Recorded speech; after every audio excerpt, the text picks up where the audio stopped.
Scotland, a land of mist-covered mountains and ancient stone, a place where warriors became legends and kings were forged in battle. But what made one man rise above all others to become the symbol of Scottish freedom? And how did a nobleman born into privilege transform into the greatest hero his nation has ever known? Robert the Bruce stands as Scotland's most celebrated king. His name echoes through the Highlands and Lowlands alike. He fought for independence when all seemed lost. He united a divided people against the mightiest empire of his age. This is his complete story. The Bruce family did not originate in Scotland. Their story begins in Normandy, in the north of France, in a place called Brix.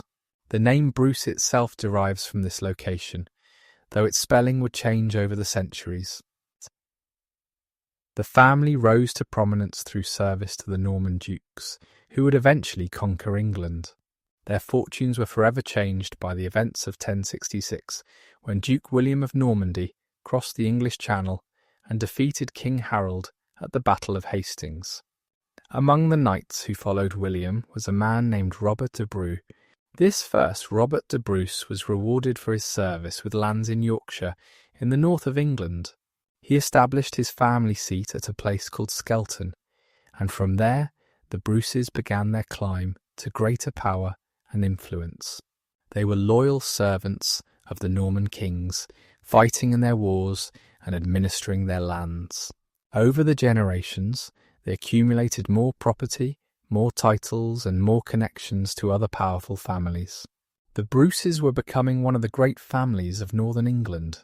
The connection to Scotland came through royal favour and strategic marriage. In the 12th century, King David I of Scotland was working to modernise his kingdom along Norman lines. He invited Norman nobles to settle in Scotland, granting them lands in exchange for their loyalty and service. Among those who accepted this invitation was another Robert de Bruce, the son of the original Norman knight. This Robert was granted the lordship of Annandale, a substantial territory in the southwest of Scotland. The Bruce family now had a foothold in both kingdoms.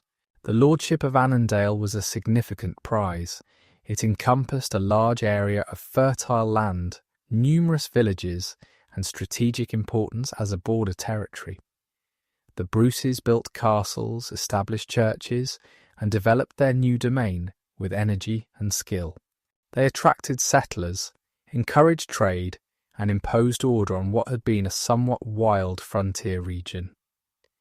Within a few generations, the Bruces of Annandale were among the most powerful nobles in southern Scotland. But the Bruces never forgot their English connections. They continued to hold lands in Yorkshire and maintained close ties to the English crown. This dual loyalty would prove both an advantage and a complication in the years to come. The Bruces could draw on resources from both kingdoms. They had allies and connections on both sides of the border, but they also faced difficult choices when the interests of Scotland and England came into conflict. Their position between two kingdoms would shape their destiny. The Bruce claim to the Scottish throne originated in the mid-13th century. In 1238, King Alexander II of Scotland had no direct heir. The question of succession was therefore a matter of intense interest. Among those with potential claims was Robert Bruce, the 5th Lord of Annandale. His claim came through his mother Isabel, who was a granddaughter of King David I. This made Robert Bruce a great-great-grandson of a Scottish king, a connection that could become significant if the royal line failed. Alexander II eventually recognised Robert Bruce as his heir presumptive, meaning that Bruce would inherit the throne if Alexander died without children. This recognition was a tremendous boost to Bruce family prestige. However, the situation changed when Alexander finally produced a son, the future Alexander III, in 1241. The Bruce claim was pushed aside, but not forgotten.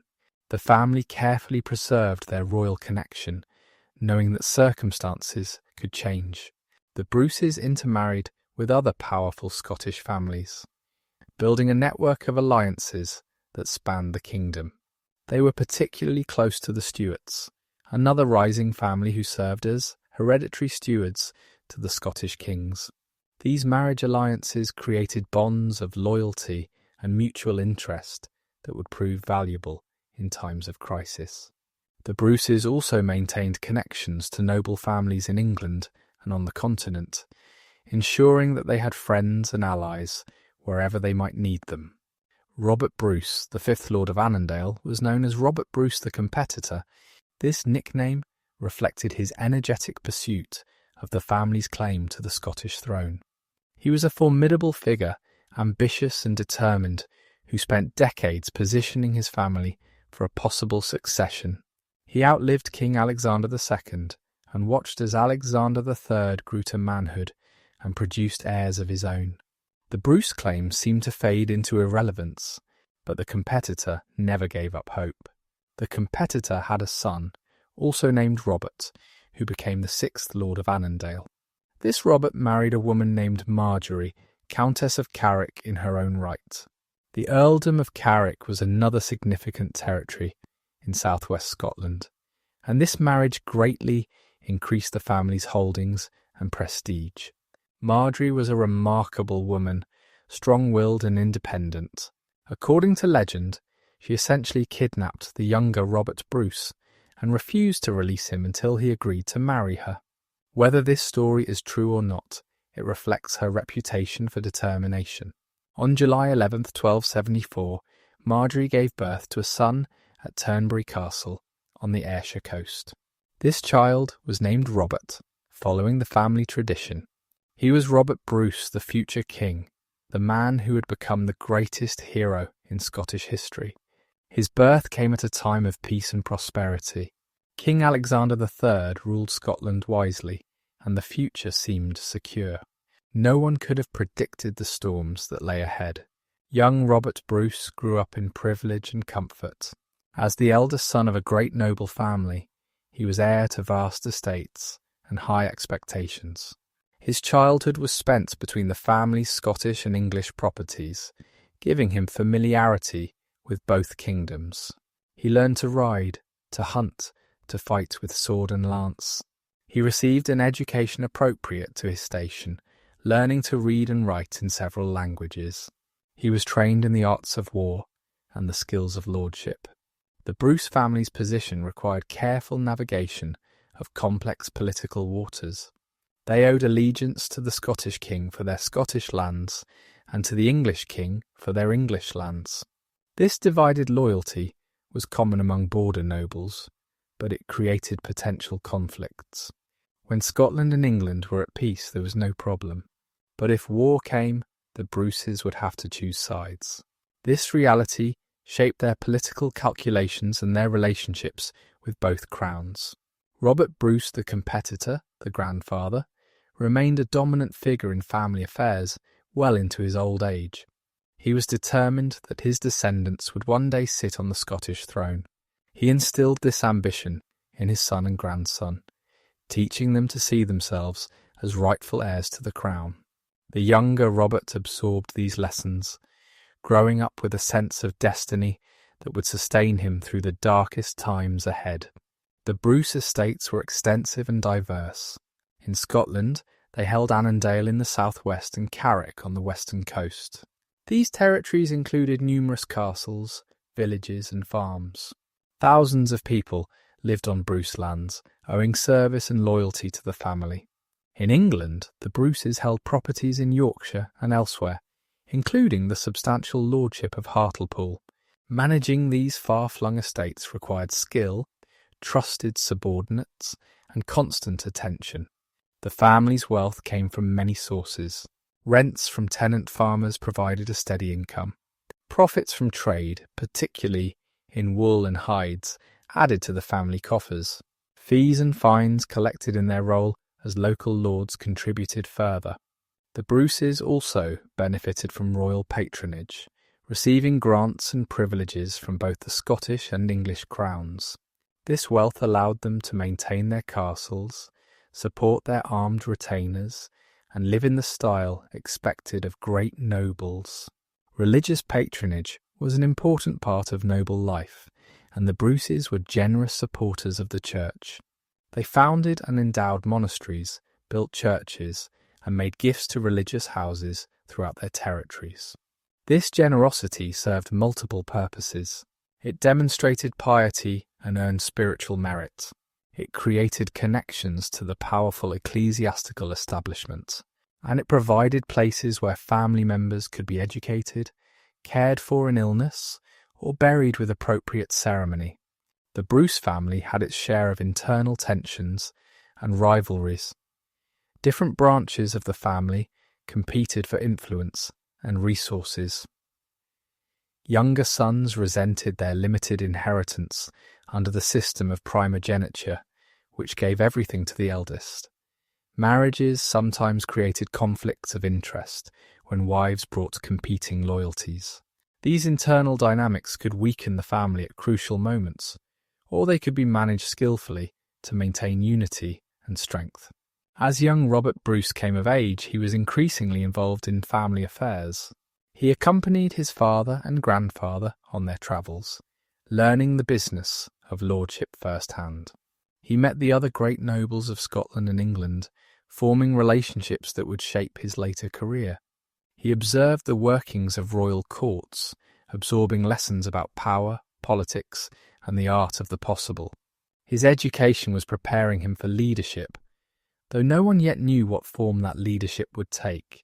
The Bruce family's position in the late 13th century was strong but precarious.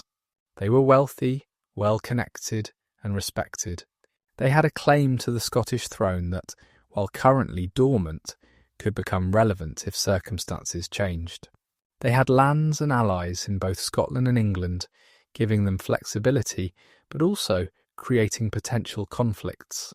They were poised on the edge of greatness, waiting for the opportunity that would allow them to fulfill their ambitions. That opportunity would come sooner than anyone expected, and in circumstances more tragic than anyone could have imagined. The death of King Alexander III in 1286 would set in motion a chain of events that would transform Scotland, destroy the peace between the two kingdoms, and ultimately make Robert Bruce the central figure in one of history's greatest struggles for national survival. But before we reach that crisis, we must understand the Scotland that Alexander ruled and the disaster that his death would bring. The tragedy began on a stormy night in March 1286. King Alexander III of Scotland was at Edinburgh Castle, attending a council meeting. His second wife, Yolande of Dreux, was at Kinghorn, across the Firth of Forth. Despite the terrible weather, Alexander decided to ride to join her. His advisers urged him to wait until morning, warning of the dangers of travelling in such conditions. The king refused to listen. He was determined to reach his wife that night. Alexander crossed the Firth of Forth by ferry, arriving on the northern shore as darkness fell. The storm was worsening, with rain and wind making travel treacherous. Still the king pressed on, accompanied by only a few attendants. Somewhere along the coastal path, disaster struck. The king became separated from his companions in the darkness. His horse stumbled, or perhaps was blown off the path by the fierce wind.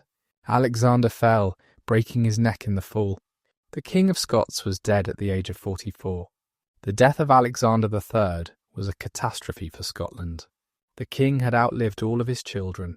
His first wife, Margaret of England, had given him 3 children, but all had died before their father. His son Alexander had died in 1284, leaving no legitimate heirs. His daughter Margaret had died in childbirth, though her infant daughter, also named Margaret, survived. This child, known as the Maid of Norway because she lived at the Norwegian court with her father, King Eric, was now the heir to the Scottish throne. She was 3 years old. Scotland was suddenly faced with a minority rule of unprecedented difficulty. The heir to the throne was a small child living in a foreign country. There was no precedent for a queen regnant in Scotland, and many questioned whether a female could rule. The great nobles began manoeuvring for position, each hoping to benefit from the uncertain situation. The stability that Alexander had maintained for decades was crumbling. A group of 6 guardians was appointed to govern Scotland during the minority. These were among the most powerful men in the kingdom, representing different factions and interests. Their task was to maintain order, protect the realm, and prepare for the eventual arrival of the young queen. It was a difficult assignment, made harder by the competing ambitions of the guardians themselves and the nobles they represented. Robert Bruce the competitor saw opportunity in the crisis. His claim to the throne, dormant for decades, suddenly seemed relevant again. If the Maid of Norway died without heirs, the succession would be open. Bruce began pressing his claim, arguing that he was the rightful heir based on his descent from King David I. Other claimants emerged as well, most notably John Balliol, whose claim also derived from David I, but through a different line. The stage was being set for a succession dispute that would tear Scotland apart. Negotiations began to bring the Maid of Norway to Scotland. King Edward I of England saw an opportunity to increase English influence over its northern neighbour. He proposed that the young queen marry his son, the future Edward II. This would eventually unite the two kingdoms under a single crown. The Scottish guardians, desperate to secure the succession and maintain peace, agreed to the proposal in the Treaty of Bergen in 1290.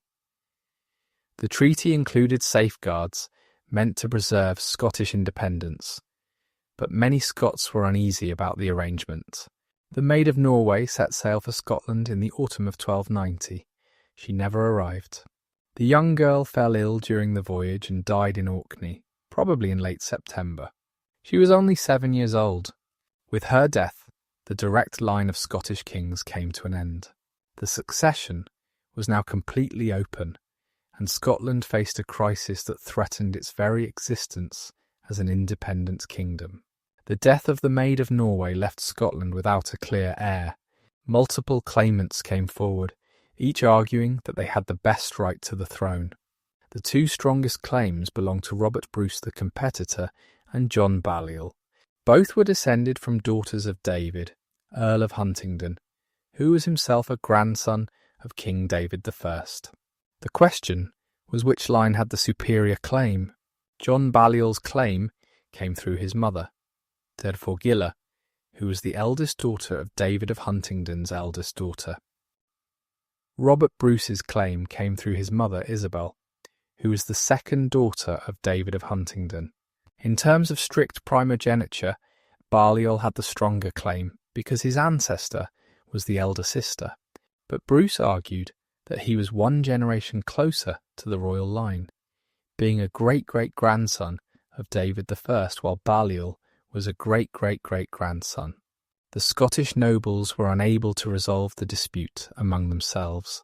The kingdom was on the brink of civil war, with different factions supporting different claimants. In this desperate situation, the Scots made a fateful decision. They asked King Edward I of England to arbitrate the succession dispute. Edward was the most powerful ruler in the British Isles, and his judgment would carry weight. The Scots hoped that his involvement would bring a peaceful resolution. Edward I was a formidable monarch, one of the most capable and ruthless kings England ever produced. He had conquered Wales, crushing Welsh independence with brutal efficiency. He was a skilled administrator, a talented general, and a master of political manipulation. He saw the Scottish succession crisis as an opportunity to extend English power northward. He agreed to arbitrate, but he demanded a price. Before he would judge the case, all the claimants had to acknowledge him as overlord of Scotland. This demand was a trap, though the desperate Scots may not have fully realised it at the time. By acknowledging Edward as overlord, they were accepting English superiority over Scotland. They were giving Edward a legal basis for interfering in Scottish affairs. They were compromising the independence that generations of Scottish kings had fought to maintain. But with civil war looming and no other solution in sight, the claimants agreed to Edward's terms. The process of determining the succession became known as the Great Cause. It was conducted with elaborate legal formality, with teams of lawyers arguing the merits of each claim. Edward assembled a panel of judges, including both English and Scottish representatives. The proceedings dragged on for nearly 2 years, as every argument was heard and every precedent examined. It was a remarkable exercise in medieval jurisprudence, but the outcome was never really in doubt. In November 1292, Edward announced his decision. John Balliol was declared King of Scots. The judgment was based on the principle of primogeniture, which favoured Balliol's descent from the elder sister. Robert Bruce, the competitor, was bitterly disappointed. He had spent decades positioning his family for this moment, only to see the prize go to his rival. He refused to accept the verdict, though there was little he could do about it immediately. John Balliol was crowned King of Scots at Scone on November 30th, 1292. He inherited a kingdom weakened by years of uncertainty and division. He also inherited a dangerous relationship with Edward of England. Edward had no intention of treating Balliol as an equal. He regarded Scotland as a vassal state and Balliol as his subordinate. He would spend the next few years humiliating Balliol and asserting English dominance over Scottish affairs. Edward's treatment of Balliol was deliberately degrading. He summoned the Scottish king to appear before English courts to answer complaints from his own subjects. He overruled decisions of Scottish courts, asserting that appeals could be made to England. He demanded Scottish military support for his wars in France. Each demand was designed to demonstrate that Scotland was not truly independent, that its king was merely a puppet of the English crown. The young Robert Bruce, grandson of the competitor, watched these events with intense interest. He was 18 years old when Balliol was crowned, old enough to understand the political implications. His grandfather's disappointment was his own. The family's ambitions had been thwarted, at least for now, but the situation was clearly unstable. Balliol's position was weak, and Edward's aggressive policies were creating resentment throughout Scotland. The Bruce claim might yet have its day. Robert Bruce, the competitor, died in 1295, still bitter over his defeat in the great cause. His son, the 6th Lord of Annandale and father of the future king, inherited the claim to the throne. But this Robert Bruce was more cautious than his father. He recognised that challenging Balliol directly would be futile as long as Edward of England supported him. The Bruces would have to wait for circumstances to change. Those circumstances were about to change dramatically.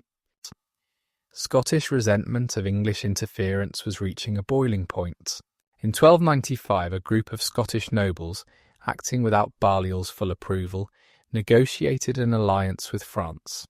This treaty, which would become known as the Ald Alliance, committed Scotland and France to mutual support against England.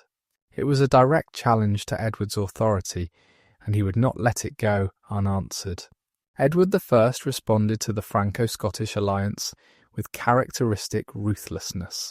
In March 1296 he led a massive English army north across the border. The invasion began with the sack of Berwick, then Scotland's largest and wealthiest town. English soldiers massacred the inhabitants, killing thousands of men, women and children. The slaughter continued for days, until Edward himself reportedly called a halt when he saw a woman being killed while giving birth. Berwick was a warning of what resistance to English power would bring. The Scottish army that tried to stop Edward was crushed at the Battle of Dunbar in April 1296. Scottish resistance collapsed. Castle after castle surrendered to the English advance. King John Balliol, unable to defend his kingdom, was forced to abdicate. Edward stripped him of his royal insignia in a humiliating public ceremony, earning Balliol the contemptuous nickname Toom Tabard, meaning empty coat. Scotland's brief independence under Balliol was over. Edward proceeded to treat Scotland as a conquered province. He removed the Stone of Destiny, the ancient coronation stone of Scottish kings, and took it to Westminster Abbey. He seized Scottish records and treasures. He installed English officials to govern the country. He required Scottish nobles to sign documents acknowledging English overlordship. Among those who signed was Robert Bruce, the future king, then a young man of 22. The Bruces had not supported Balliol during the invasion. Their old rivalry with the Balliol family, combined with their English lands and connections, led them to side with Edward. They hoped that Edward would reward their loyalty by recognising the Bruce claim to the Scottish throne. They were disappointed. Edward had no intention of allowing any Scottish king to rule. He meant to absorb Scotland into his English realm entirely. Scotland in 1296 was a conquered nation. Its king was a prisoner in England. Its government was in English hands. Its nobles had submitted to English rule. Its most sacred relics had been carried off as trophies. By any reasonable assessment, Scottish independence was finished. The English conquest seemed complete and permanent, but Scotland was not finished. The spirit of resistance that would eventually triumph was already stirring. Within a year, a rebellion would break out that would shake English control to its foundations. A hero would emerge whose name would become synonymous with Scottish freedom, and Robert Bruce would begin the long journey that would eventually lead him to the throne. The story of Scottish independence was just beginning. The year 1297 brought rebellion to Scotland. English rule had proven harsh and oppressive. English officials taxed the Scots heavily, showing little concern for local customs or sensibilities. English soldiers garrisoned the castles, treating the population with contempt. The humiliation of conquest bred resentment, and resentment bred resistance. Scattered uprisings began to occur throughout the country. The most significant of these rebellions emerged from an unlikely source. William Wallace was not a great noble. He was not a powerful lord with armies at his command. He was a minor landholder, a man of modest means and obscure background. His family held small estates in Renfrewshire, in the west of Scotland. By the standards of the great political players of his time, Wallace was a nobody. Yet this nobody would become the most feared enemy the English had ever faced in Scotland. The details of Wallace's early life are shrouded in mystery and legend. Later accounts, written long after his death, filled in the gaps with dramatic stories that may or may not be true. What we know for certain is limited. He was born sometime around 1270, making him roughly the same age as Robert Bruce. He was educated, probably by the church, and could read and write in Latin as well as his native tongue. He was tall and physically powerful, a formidable warrior by any standard. Wallace's rebellion reportedly began with a personal grievance. According to tradition, English soldiers killed his wife or sweetheart, provoking him to violent revenge. Whatever the spark, Wallace soon gathered a band of followers and began attacking English targets. He killed the English sheriff of Lanark, a bold act of defiance that marked him as an outlaw and a rebel. There was no turning back. Wallace was committed to the path of resistance, whatever the cost. The rebellion spread rapidly. Wallace was not the only leader to emerge in 1297. In the north, Andrew Murray raised the standard of revolt in Moray. Murray was of higher social standing than Wallace, the son of a powerful noble family. He had been captured during the English conquest, but escaped from prison in England and made his way back to Scotland. His rebellion in the north complemented Wallace's activities in the south. The English authorities initially underestimated the threat. They viewed the rebellions as minor disturbances that could be easily suppressed. They sent forces to deal with the rebels, expecting quick victories. They were wrong. Wallace and his followers proved elusive and dangerous. They knew the terrain intimately and used it to their advantage. They struck quickly and disappeared before the English could respond effectively. Robert Bruce watched these developments with mixed feelings. He was still a young man, only 23 years old. His family's position was complicated. They held lands in both Scotland and England, and they had not supported the Balliol regime. When the rebellion began, the Bruces initially sided with the English. Robert Bruce the Elder, the future king's father, had hopes that Edward might yet recognise the Bruce claim to the throne.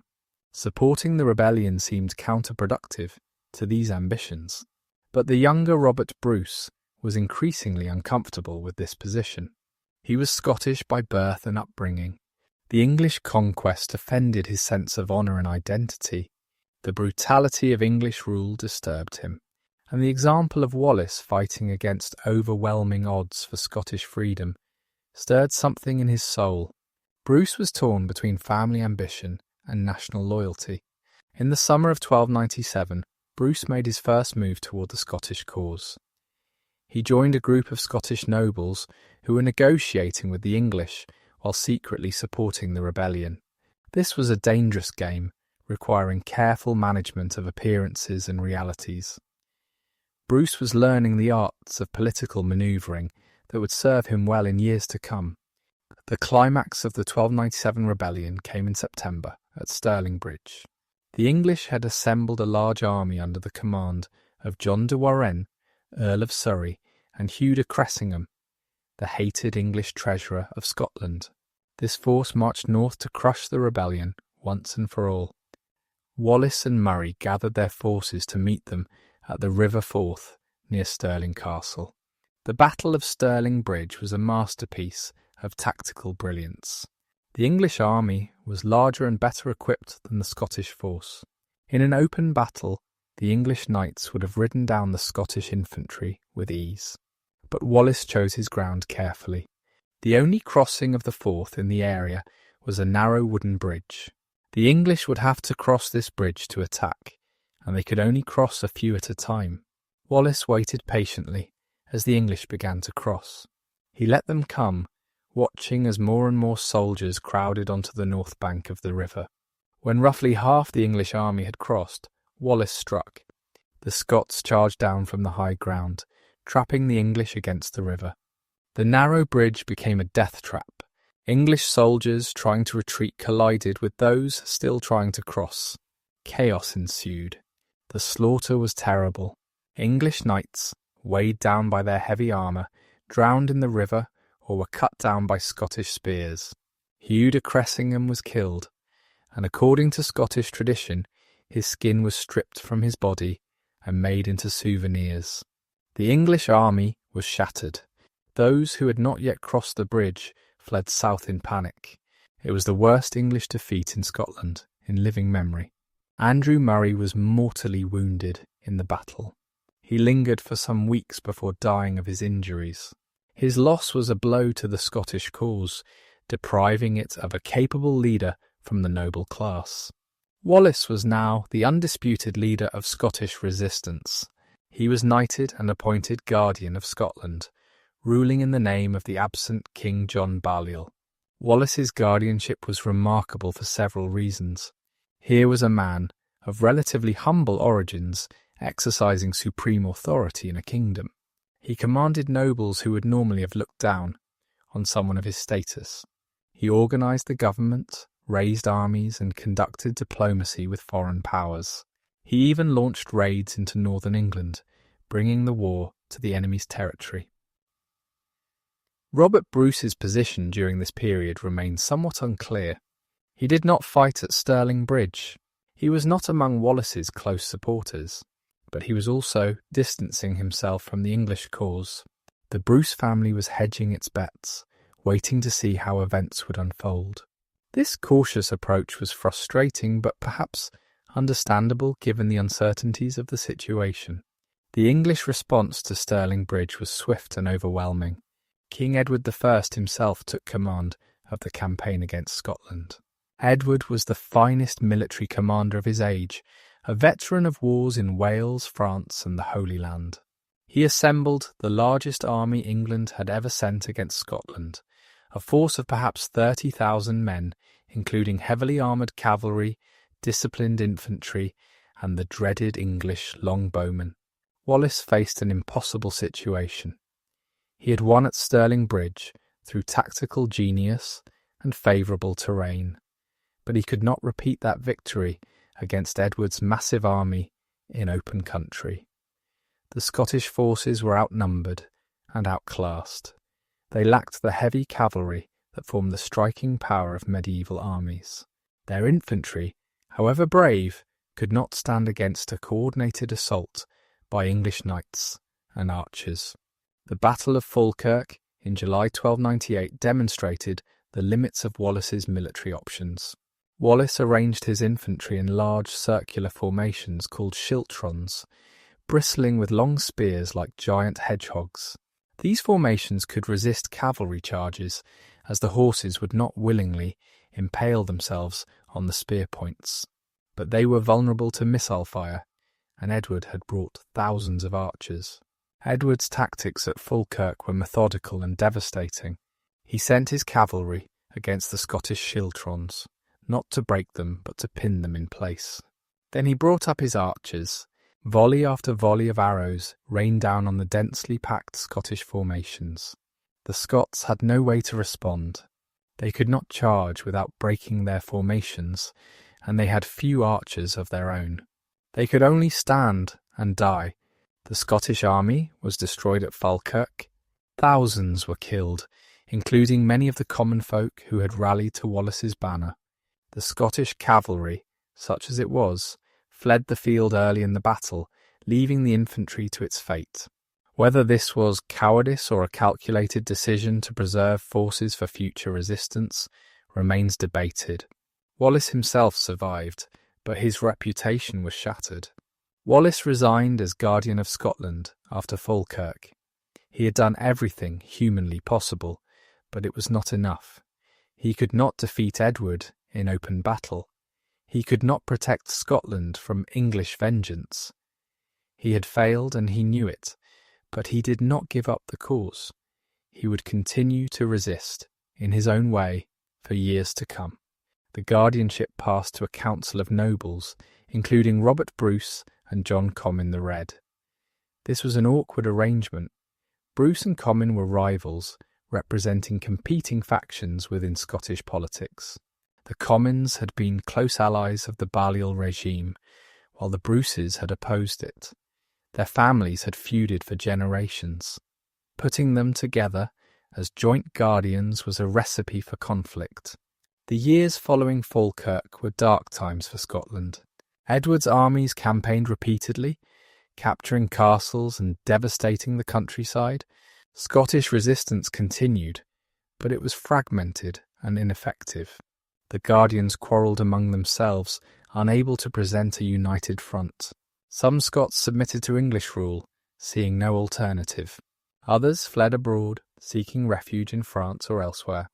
Robert Bruce's conduct during this period was inconsistent. At times he supported the Scottish cause, fighting against the English and working with his fellow Guardians. At other times he made peace with Edward, submitting to English authority and even fighting on the English side. This apparent treachery has puzzled historians and damaged Bruce's reputation, but it must be understood in context. Bruce was playing a long game. He knew that Scotland could not defeat England in a direct military confrontation. The disparity in resources was too great, but he also knew that circumstances could change. Edward would not live forever. English attention might be diverted elsewhere. Opportunities might arise. In the meantime, Bruce needed to survive, to preserve his family's position and to wait for the right moment. The Bruce family's claim to the throne remained central to their calculations. If King John Balliol could be permanently removed from the picture, the Bruces would have the strongest claim to the crown.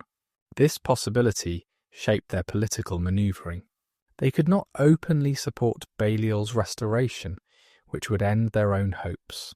But they could not simply accept English rule either, which would mean abandoning Scotland entirely. William Wallace continued his resistance after resigning as Guardian. He travelled to France, seeking support from the French king and the Pope. He may have visited other countries as well, though the details are uncertain. His diplomatic efforts achieved little concrete result, but they kept the Scottish cause alive in international consciousness. Scotland was not forgotten, even in its darkest hour. Wallace returned to Scotland and resumed guerrilla warfare against the English. He was now an outlaw, hunted by English forces and by Scots who had submitted to Edward. He lived in the forests and hills, striking when opportunity presented and disappearing when threatened. His band of followers was small, but they remained a thorn in English sides. The end came for Wallace in 1305. He was captured near Glasgow, betrayed by a Scottish knight named John de Menteith. The circumstances of his capture suggest that he was sold out by someone he trusted, though the details remain murky. Wallace was taken to London in chains to face the judgment of King Edward. Wallace's trial was a formality. He was charged with treason, though he pointed out that he had never sworn allegiance to Edward, and therefore could not be a traitor. His protests were ignored. He was found guilty and sentenced to the most terrible punishment English law could devise. He was hanged, drawn, and quartered at Smithfield on August 23rd, 1305. The execution of William Wallace was designed to be a spectacle of terror. He was dragged through the streets of London behind a horse. He was hanged until nearly dead, then cut down while still alive. His entrails were cut out and burned before his eyes. He was then beheaded, and his body was cut into 4 pieces. His head was placed on a spike on London Bridge. The quarters of his body were sent to Newcastle, Berwick, Stirling, and Perth to be displayed as warnings to other potential rebels.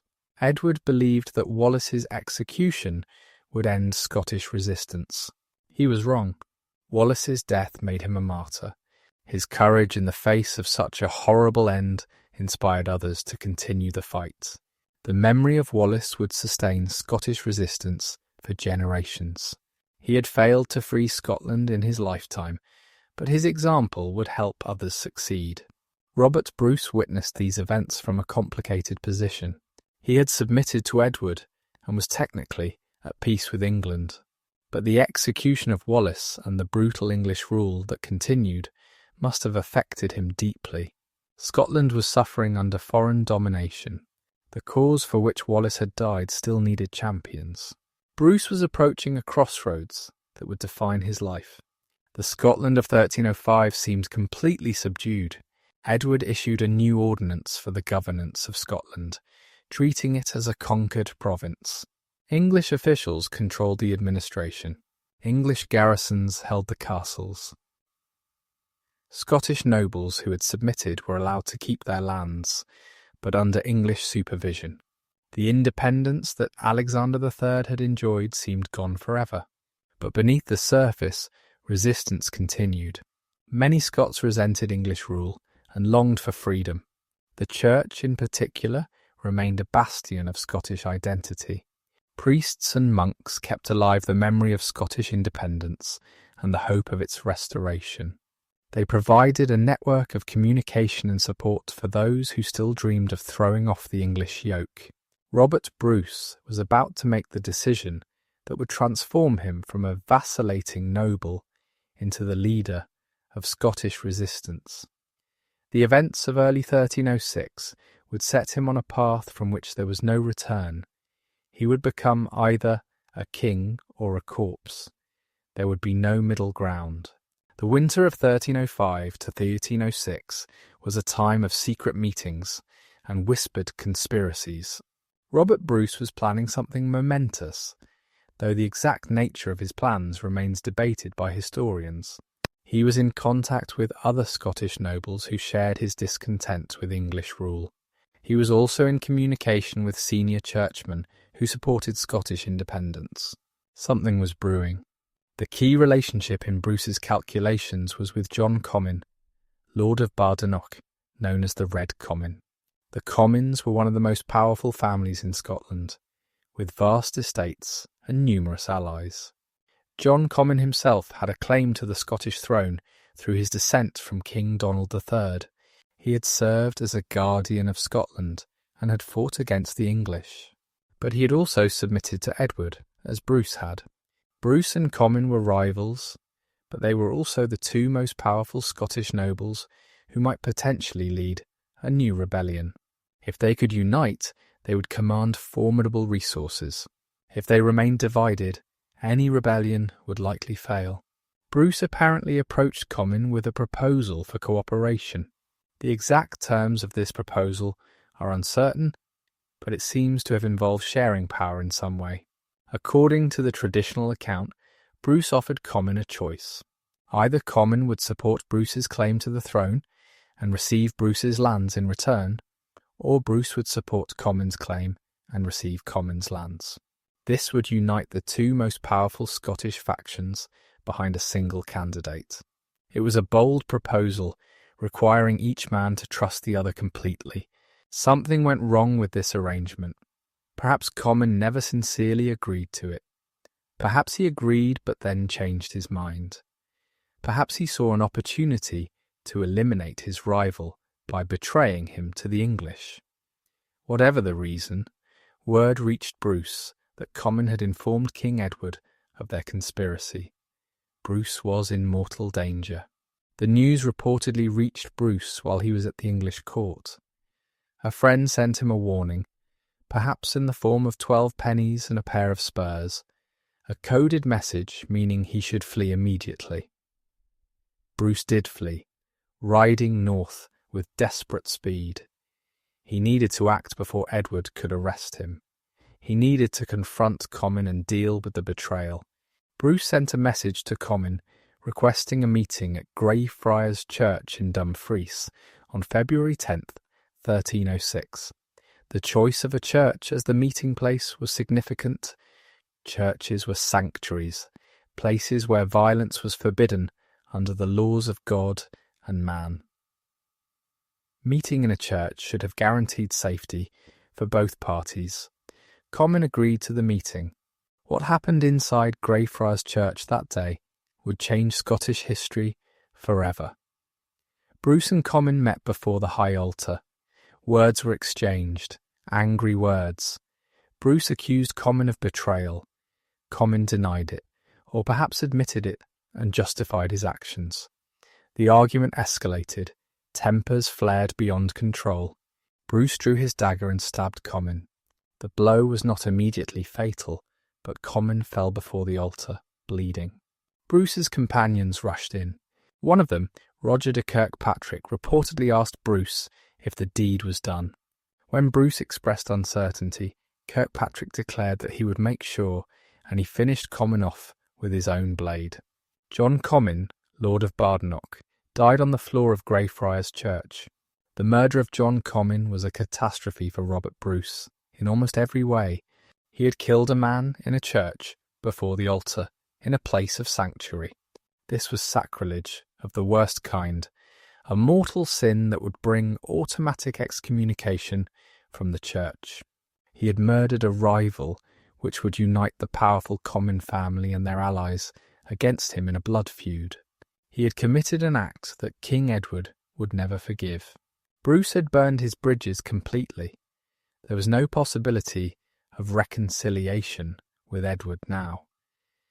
There was no possibility of submission or negotiation. He had committed murder and sacrilege. The only options left to him were the throne or the grave. He had to become king or die trying. The news of the murder spread rapidly. The Comyn family was outraged, swearing vengeance against Bruce and all his kin. King Edward was furious, seeing his carefully constructed settlement of Scotland collapsing. The church was horrified by the desecration of holy ground. Bruce had made himself an outlaw, a murderer, and an excommunicate in a single stroke. But Bruce also had supporters. Many Scots were glad to see a leader finally emerge who was committed to resistance. The church in Scotland, despite the sacrilege, largely supported Bruce because they supported Scottish independence. Bishop Robert Wishart of Glasgow, one of the most senior churchmen in Scotland, absolved Bruce of his sin and provided him with royal robes that the bishop had been keeping hidden. Bishop William Lamberton of St Andrews also supported Bruce. Bruce moved quickly to consolidate his position. Within weeks of the murder, he was crowned King of Scots at Scone, the traditional coronation site. The ceremony took place on March 25, 1306, less than 7 weeks after the killing of Comyn. It was a hasty affair, lacking many of the traditional elements. The Stone of Destiny was in England, so Bruce was crowned without it. Many of the great nobles were absent, either hostile or uncertain.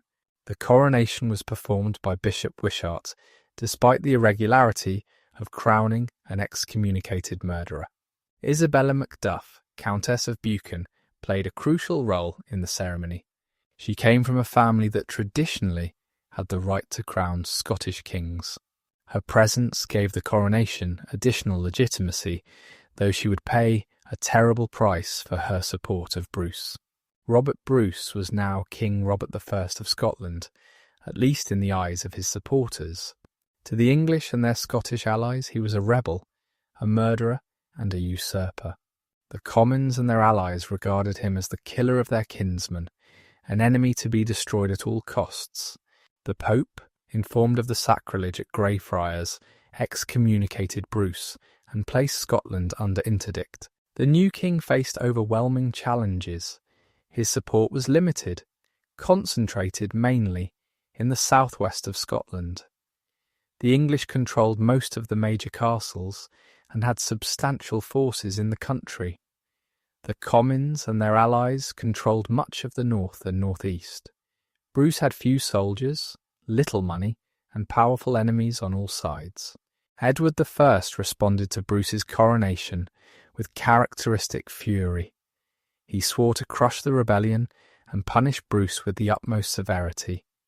He sent his son, the future Edward II, north with an army. He mobilised all the resources of his kingdom for the Scottish campaign. He declared that Bruce and his supporters would receive no mercy. The English campaign of 1306 was devastatingly effective. Bruce's small army was defeated at the Battle of Methven in June, surprised by an English force while encamped. Bruce barely escaped with his life, fleeing into the Highlands with a handful of followers. His wife, Elizabeth de Burgh, his daughter Marjorie, his sisters, and other female relatives were captured and imprisoned. The treatment of Bruce's female relatives was deliberately cruel.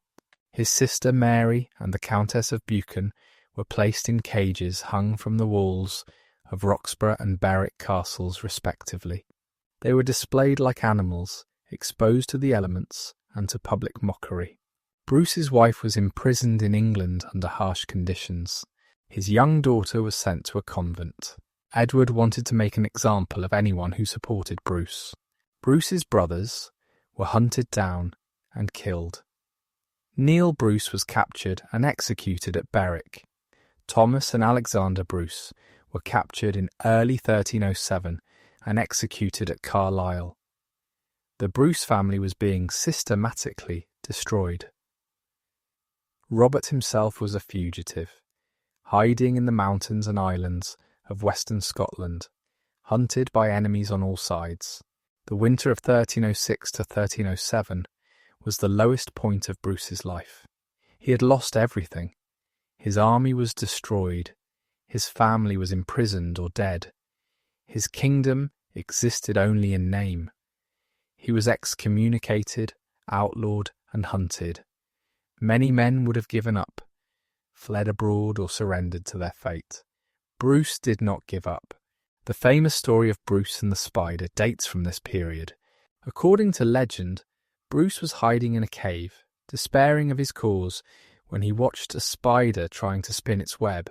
The spider failed again and again, but it kept trying until it finally succeeded. Bruce took inspiration from the spider's persistence.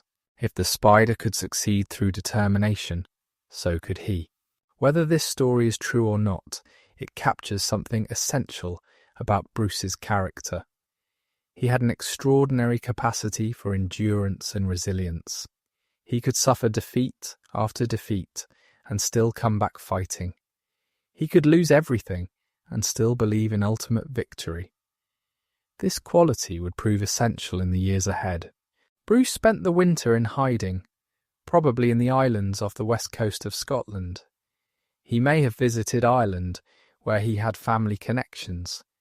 He gathered what forces he could, a small band of loyal followers who shared his determination. he planned his return to the mainland and the resumption of his campaign. In February 1307, Bruce returned to the Scottish mainland, landing on the Ayrshire coast near his family's territory of Carrick. His force was tiny, perhaps 300 men at most, but he was back and he was ready to fight. The long struggle for Scottish independence was about to enter a new phase. The Scotland to which Robert Bruce returned in early 1307 was hostile territory. English garrisons held the major castles. Scottish nobles loyal to England, or simply opposed to Bruce, controlled much of the countryside. The Comyn family and their allies dominated the north and northeast, burning with desire for revenge. Bruce was a hunted man in his own kingdom. Bruce's initial attempts to establish himself met with mixed results. He won a small victory at Glentrool in April 1307, ambushing an English force in the narrow confines of a highland valley. This success, though minor in military terms, boosted morale and demonstrated that the English could be beaten. It also showed Bruce's developing skill in guerrilla warfare. A more significant victory followed at Loudon Hill in May 1307. Bruce chose his ground carefully, selecting a position where the English cavalry would be unable to deploy effectively. He dug trenches to channel the English charge and positioned his spearmen to receive them. When the English attacked, they were funneled into killing grounds, where Scottish spears cut them down. The English commander, Aymer de Valence, was forced to retreat. Loudon Hill was not a decisive battle, but it was an important psychological victory. Bruce had defeated an English force in something approaching a set-piece battle. He had shown that he could be more than a guerrilla leader. He had demonstrated tactical skill that would serve him well in larger engagements to come. His reputation was growing. Then came news that changed everything. King Edward I, the Hammer of the Scots, the most formidable enemy Scotland had ever faced, was dead. He died on July 7, 1307, at Burr by Sands, just south of the Scottish border. He was leading yet another army north to crush Bruce, when death finally caught up with him. He was 68 years old and had been in failing health for some time. Edward's death removed the greatest obstacle to Scottish independence. His son, Edward II, was a very different man. Where the father had been a brilliant military commander, the son was mediocre at best. Where the father had been focused and determined, the son was easily distracted by favourites and pleasures. Where the father had made the conquest of Scotland his life's work, the son had other priorities. Edward II did continue the Scottish campaign initially, but without his father's energy or skill. He led an army into Scotland in the summer of 1307, but accomplished little. He soon returned to England, leaving the prosecution of the war to his lieutenants. This half-hearted approach gave Bruce the breathing room he desperately needed. Bruce used this opportunity to consolidate his position in the southwest. He moved through Galloway and Carrick, rallying supporters and suppressing opponents. His methods were often harsh. Those who refused to support him faced the destruction of their property and the threat of death. Bruce could not afford to leave enemies in his rear. He needed to control his home territory before he could expand elsewhere. The campaign in Galloway brought Bruce into conflict with the MacDougals, a powerful clan allied to the Comyns. The MacDougals ambushed Bruce at the Battle of Dalry, nearly capturing or killing him. Bruce escaped, but he lost many men and his precious brooch, which the MacDougals kept as a trophy. This setback reminded Bruce that his position remained precarious. Bruce's strategy during this period was one of gradual expansion. He could not defeat the English in a major battle, not yet. He lacked the men and resources for such a confrontation. Instead, he would chip away at English power, capturing castles one by one, winning over or eliminating Scottish opponents, building his strength for the eventual showdown.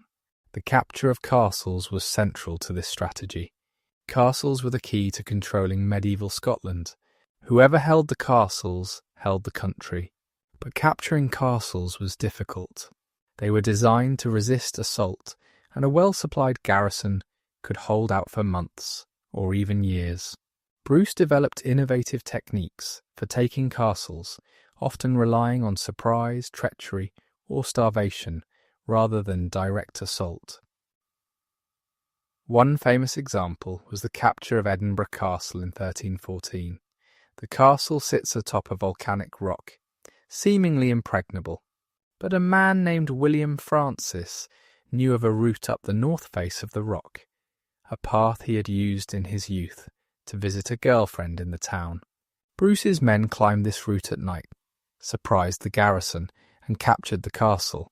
Similar acts of daring and ingenuity would give Bruce one stronghold after another.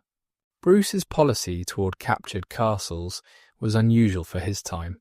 Rather than garrisoning them himself, he often had them destroyed. He lacked the men to hold numerous castles, and he did not want them to fall back into English hands.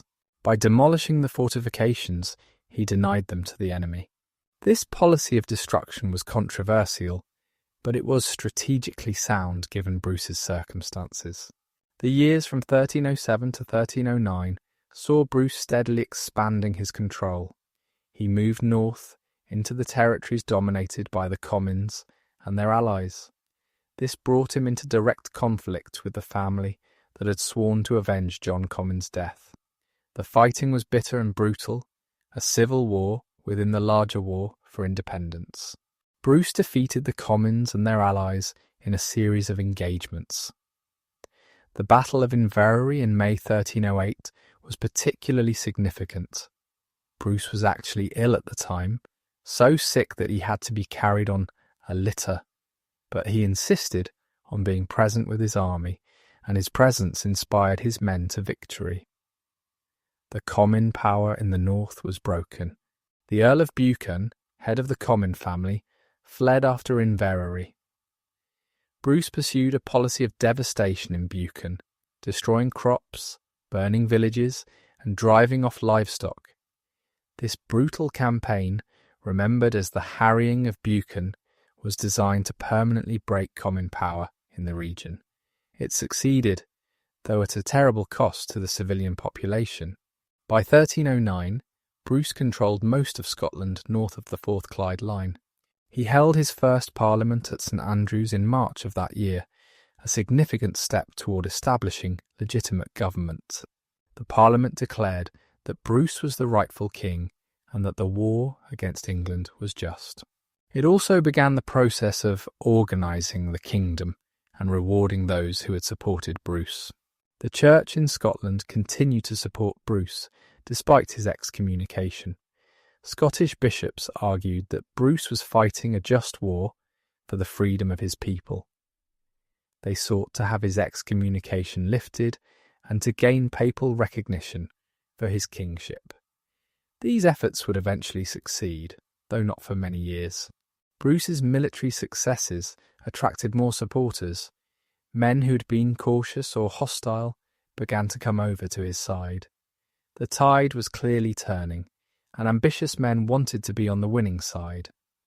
Bruce welcomed these converts, though he kept a careful eye on those whose loyalty might be questionable. The English position in Scotland was deteriorating.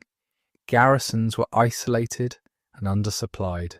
Relief expeditions from England were infrequent and ineffective.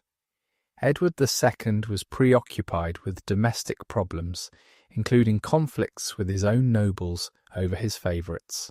Scotland was not his priority, and this neglect was costing England dearly. By 1313, the English held only a handful of strongholds in Scotland. Stirling Castle, one of the most important fortresses in the kingdom, was under siege by Bruce's brother Edward. The Constable of Stirling, Sir Philip Mowbray, negotiated a truce with Edward Bruce. If an English army did not relieve the castle by midsummer 1314, Mowbray would surrender it to the Scots. This agreement forced a confrontation. Edward II could not allow Stirling to fall without a fight. The loss of such an important castle would be a humiliation that even he could not ignore. He began assembling the largest army England had sent to Scotland since his father's day. The stage was being set for the decisive battle of the war. Bruce was not entirely happy with the agreement his brother had made.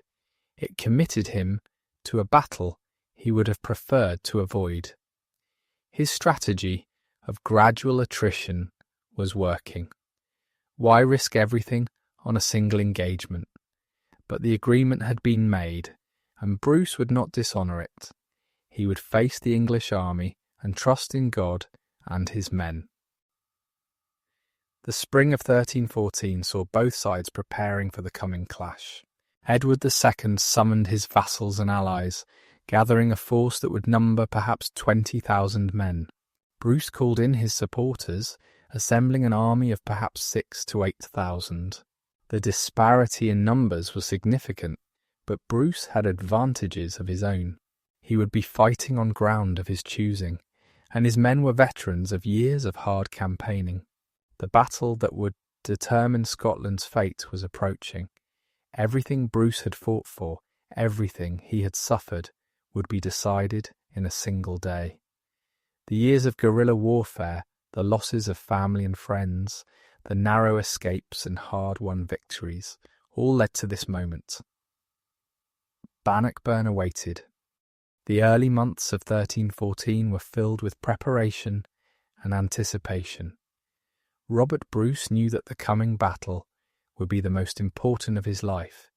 He had faced English armies before, but never one of this size led by the English king in person. The stakes could not be higher.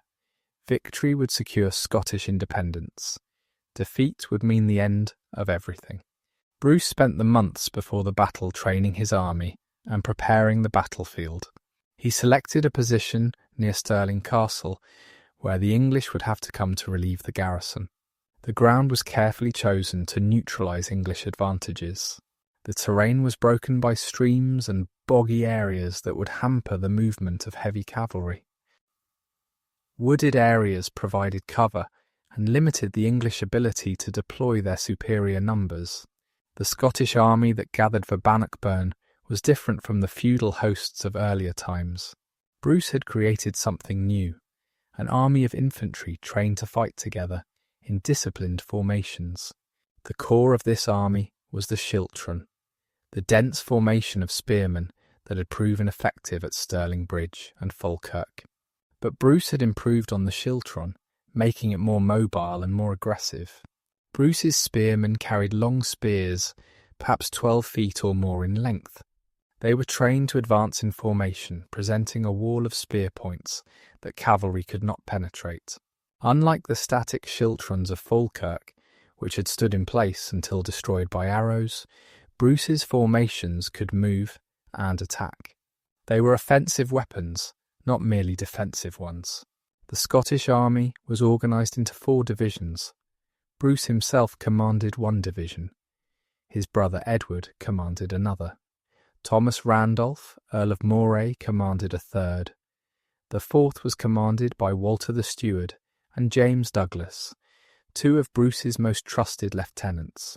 This organisation allowed for flexibility on the battlefield while maintaining overall coordination.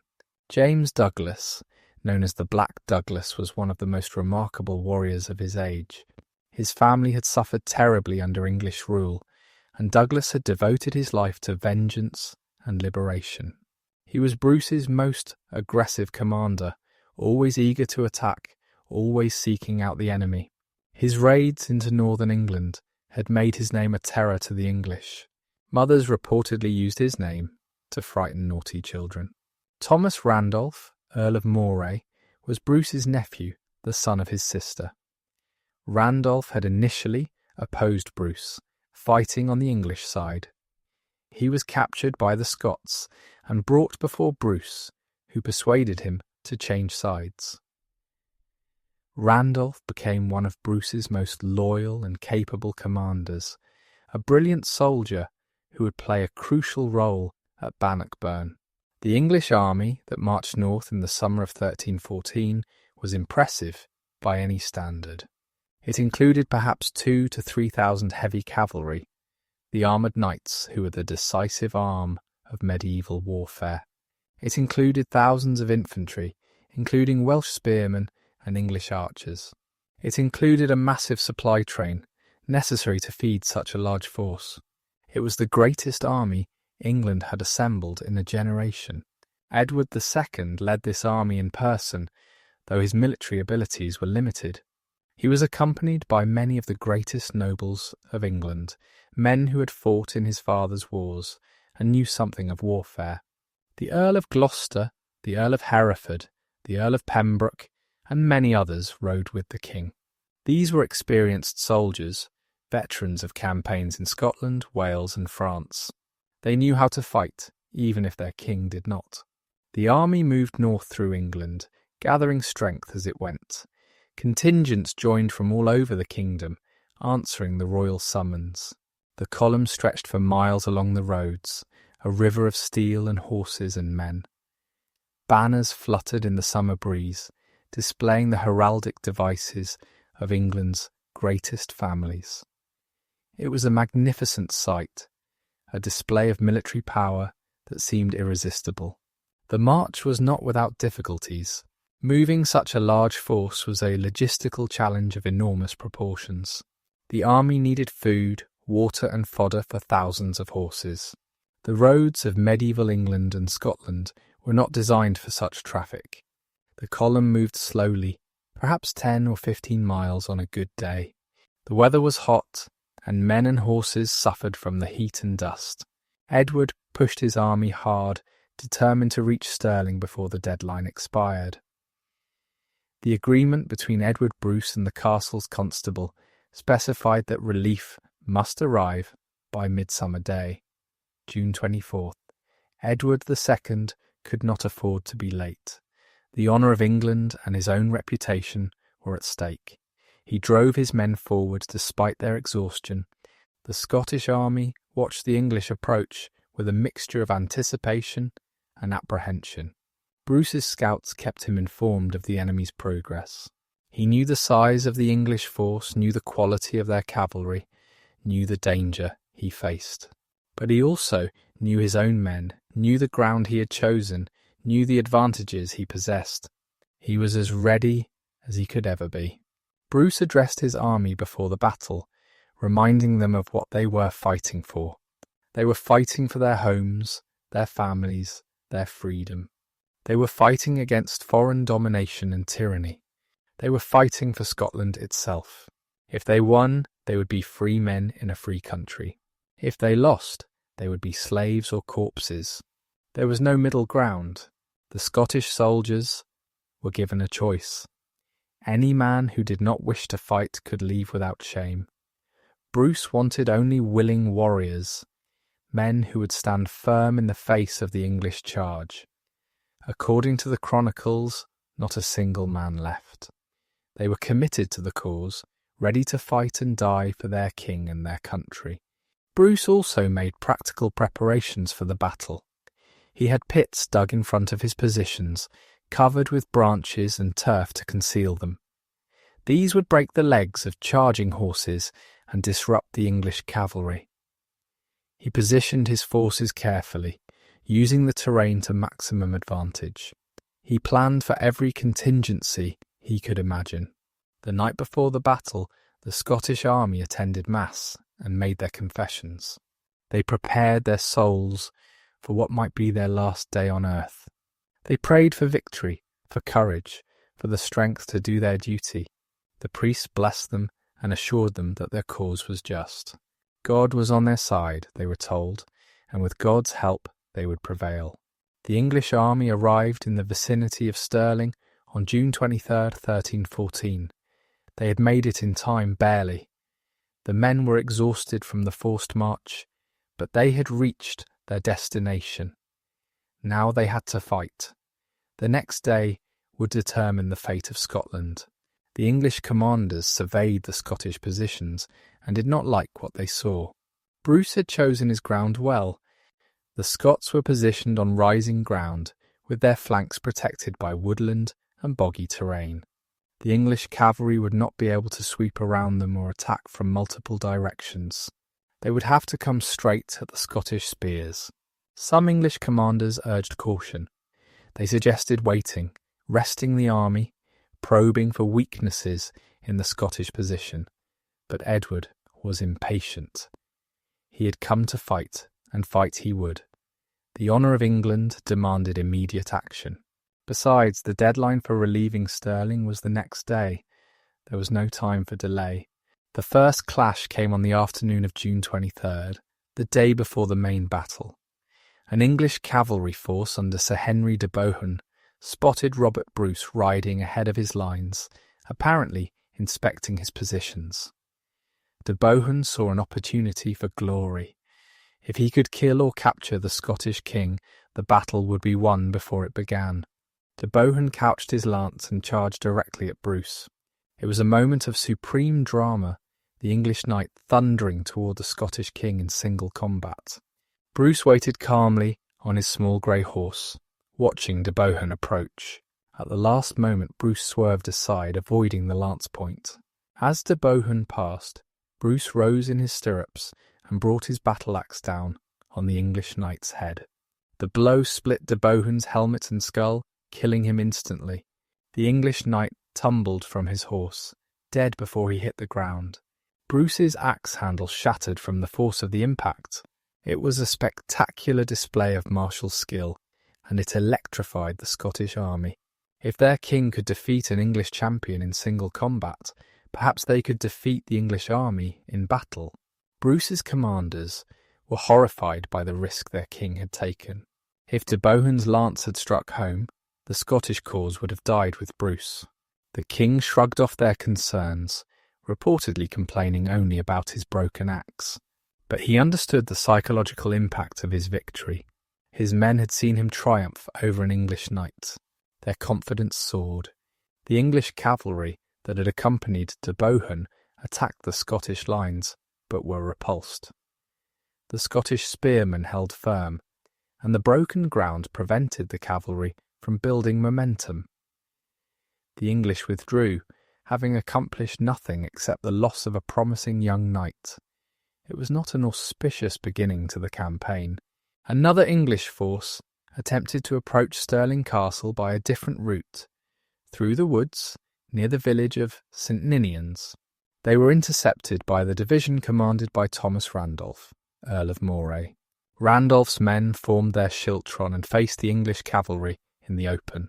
The English charged repeatedly, but they could not break the wall of Scottish spears. Eventually, they withdrew, leaving many dead on the field. These preliminary engagements boosted Scottish morale and shook English confidence. The Scottish infantry had stood firm against English cavalry, something that was not supposed to happen. The English knights were accustomed to riding down infantry with ease. These Scottish spearmen were different, disciplined and determined. The English began to realise that the coming battle would not be the easy victory they had anticipated. That night, the English army made camp in a difficult position. They were crowded into a narrow area between the Bannockburn and the River Forth, with boggy ground limiting their ability to manoeuvre. It was not a good place to fight a battle, but Edward had little choice. He could not retreat without relieving Stirling, and he could not advance without fighting Bruce. The Scottish army also camped, maintaining their strong position on the higher ground. Bruce held a council of war with his commanders. Some advised caution, suggesting that the Scots withdraw and continue their guerrilla campaign rather than risk everything on a single battle. The English army was still larger and more powerful. Why take the chance? Bruce listened to these arguments, but he had already made his decision. The time for caution was past. The English were tired, demoralised by the day's fighting, and trapped in a bad position. The Scottish army was confident and eager to fight. If they withdrew now, that confidence might never return. The opportunity might never come again. They would fight. The decision to give battle was one of the most important Bruce ever made. He was gambling everything on a single throw of the dice. If he won, Scotland would be free. If he lost, he would probably die, and Scotland would be crushed more thoroughly than ever before. It was an enormous risk, but Bruce believed it was the right one. The night passed slowly for both armies. Men tried to sleep but found rest elusive. They thought about their families, their homes, their hopes and fears. They wondered if they would see another sunset. They prayed, they talked quietly with their comrades. They checked their weapons and equipment. The hours crept by until finally the eastern sky began to lighten.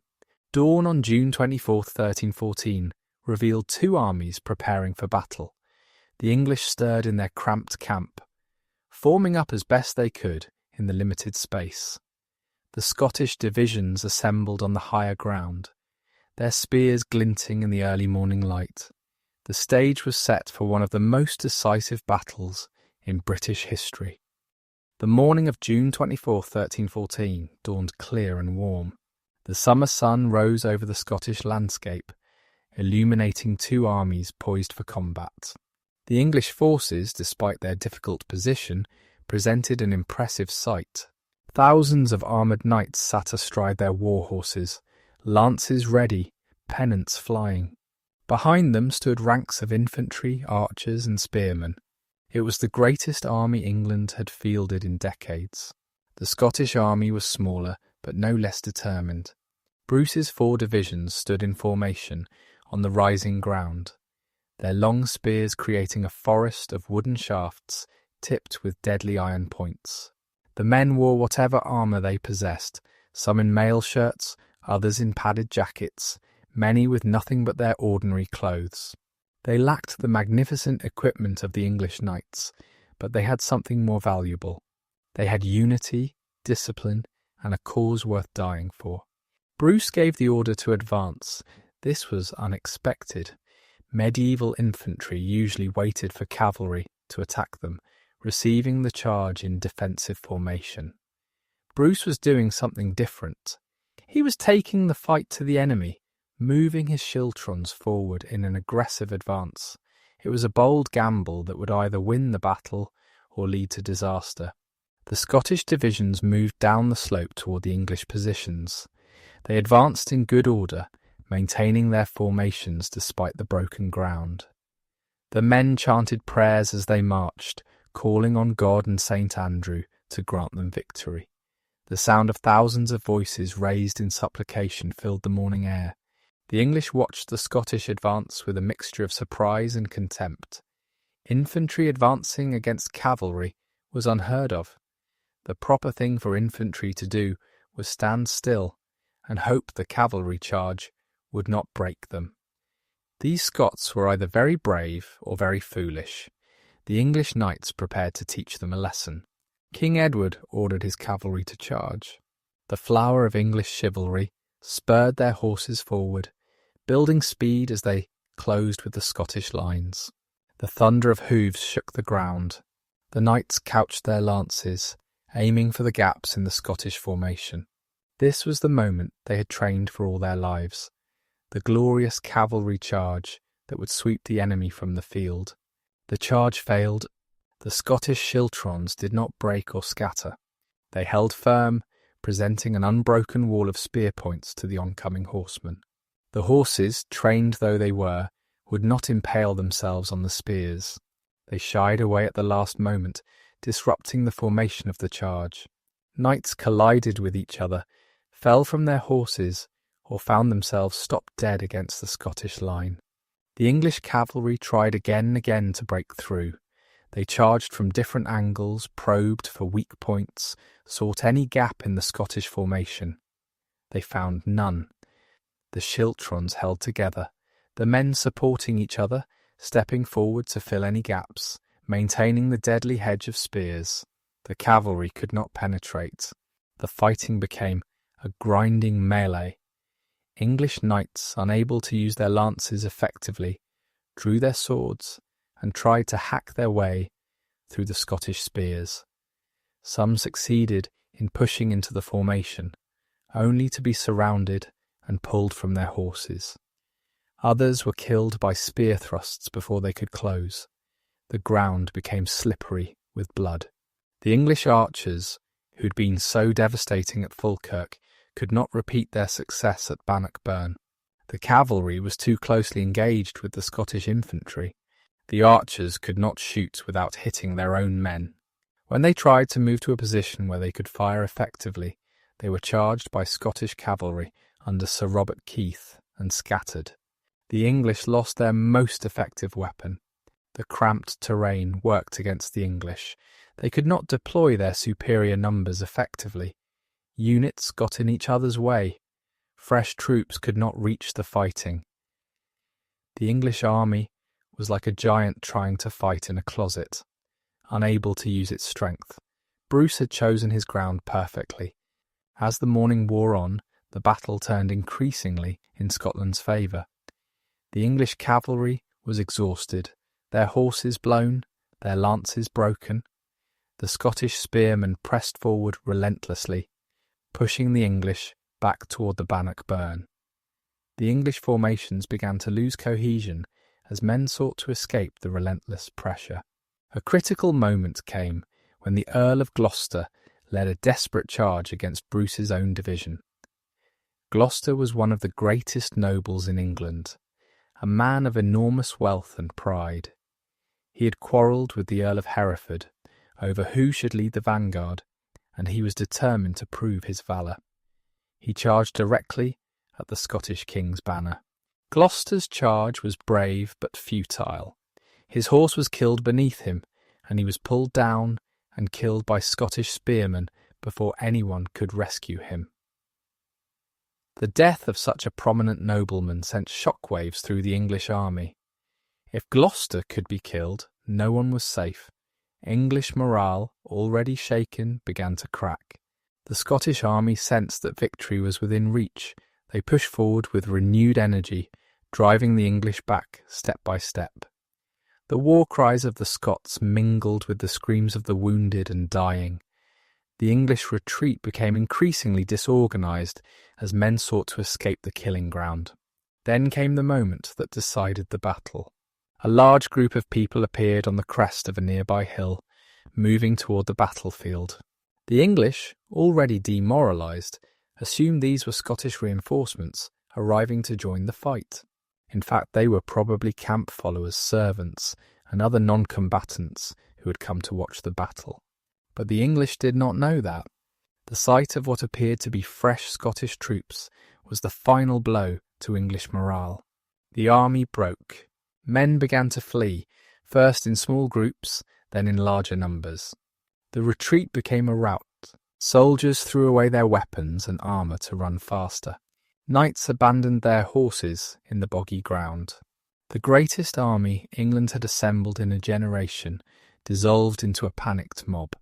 The Bannockburn, the small stream that gave the battle its name, became a death trap for the fleeing English. Men crowded onto the banks, pushing and shoving to cross. Many drowned in the stream, weighed down by their armour. Others were trampled by their own comrades. The bodies piled up until men could cross by walking on the corpses. King Edward II barely escaped the disaster. His bodyguards seized his horse's reins and led him from the field against his will. He reportedly wanted to stay and fight, but his men knew that his capture would be catastrophic. They forced him to flee, riding hard for the safety of Stirling Castle. The Constable of Stirling Castle, Sir Philip Mowbray, refused to admit Edward. The castle was about to be surrendered to the Scots under the terms of the agreement made the previous year. If Edward entered, he would be trapped. Mowbray advised the king to flee south immediately. Edward took the advice, riding for the English border with a small escort. James Douglas led a pursuit of the fleeing king. His cavalry harried Edward's party for miles, nearly capturing the English monarch several times. Edward escaped only by riding without rest for nearly 60 miles, finally reaching the safety of Dunbar Castle. From there he took a ship to England. The King of England had fled Scotland in utter defeat. The Scottish victory at Bannockburn was complete and overwhelming. The English army was destroyed as a fighting force. Thousands of English soldiers were killed, drowned, or captured. The ransoms for captured nobles would fill Scottish coffers for years. The baggage train, with all its supplies and treasures, fell into Scottish hands. It was the greatest Scottish military victory in history. The human cost of the battle was enormous. English dead littered the field and choked the streams. Scottish casualties were lighter but still significant. The ground was soaked with blood, and the cries of wounded men echoed across the landscape. War, even victorious war, exacts a terrible price. Bruce's conduct after the battle showed both mercy and pragmatism. He treated captured nobles with courtesy, knowing that their ransoms would be valuable. He allowed the bodies of fallen English knights to be recovered for burial. He sent the body of the Earl of Gloucester to King Edward with full honours. These gestures of chivalry enhanced his reputation and encouraged future enemies to surrender rather than fight to the death. The immediate aftermath of Bannockburn saw the collapse of English power in Scotland. Stirling Castle surrendered, as agreed. Other English-held castles fell in quick succession.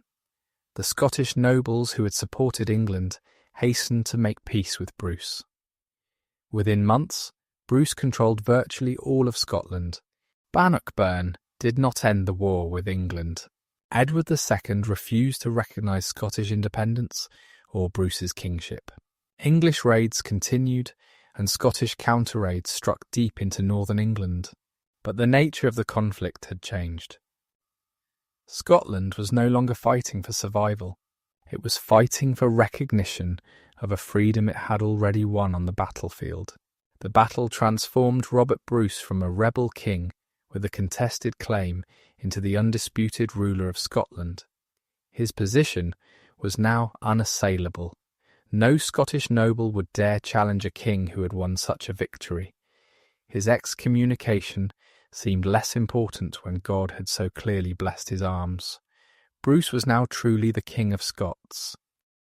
The years following Bannockburn were a time of consolidation and expansion for Robert Bruce and his kingdom.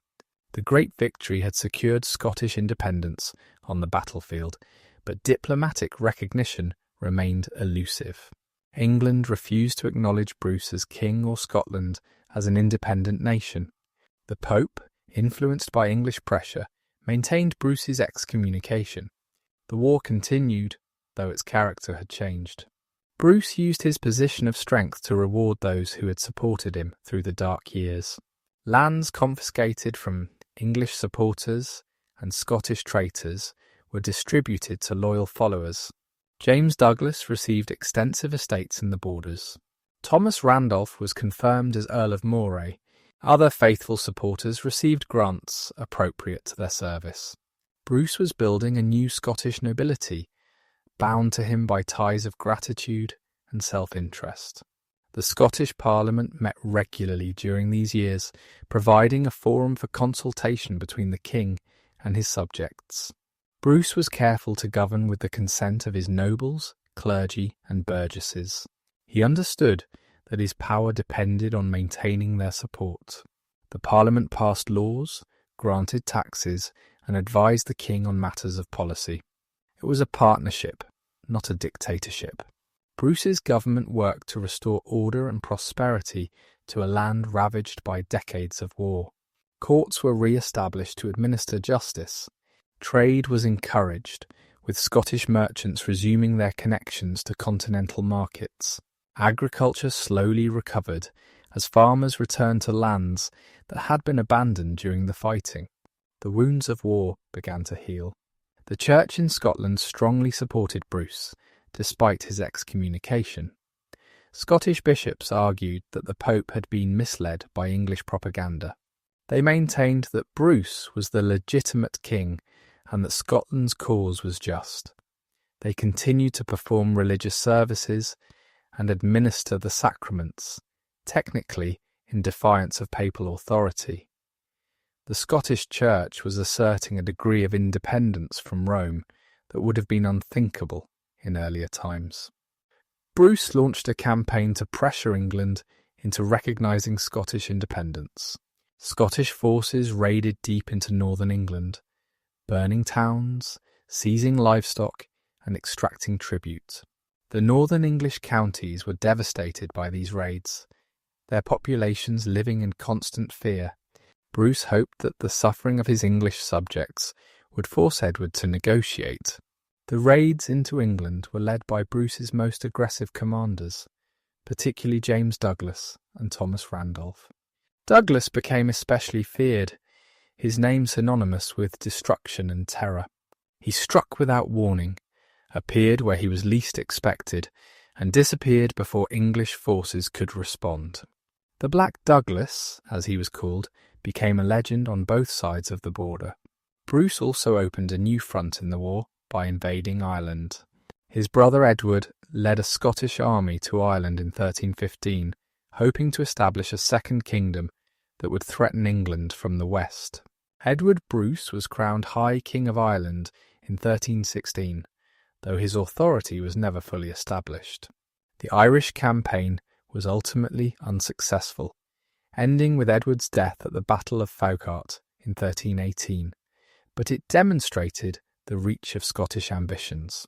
The death of Edward Bruce was a personal blow to King Robert.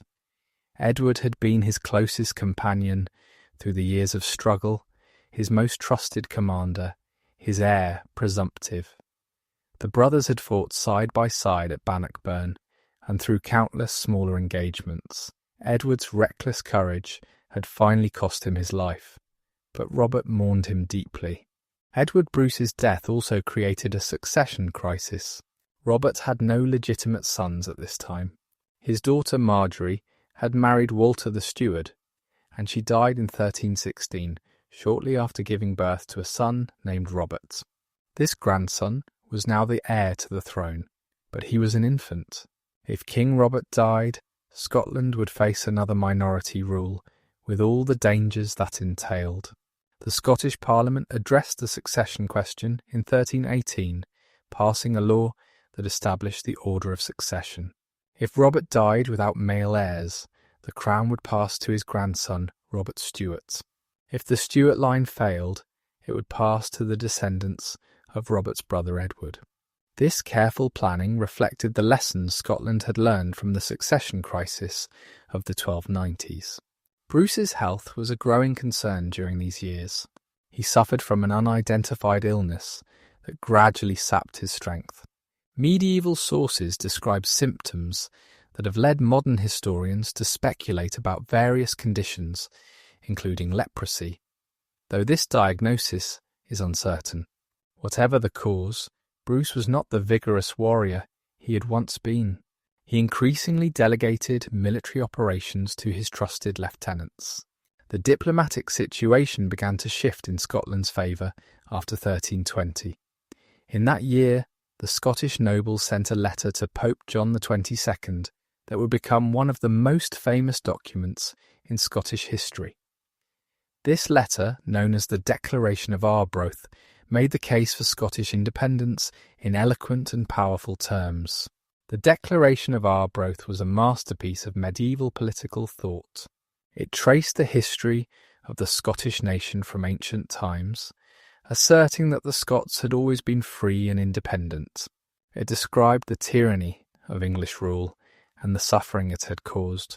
It proclaimed the right of the Scottish people to resist oppression and to choose their own king. The most famous passage of the Declaration expressed the Scottish commitment to freedom in unforgettable words. It declared that the Scots fought not for glory or wealth or honour, but for freedom alone, which no good man gives up except with his life. This statement of principle resonated across the centuries, inspiring later generations in Scotland and far beyond. The Declaration also contained a remarkable assertion about the nature of kingship.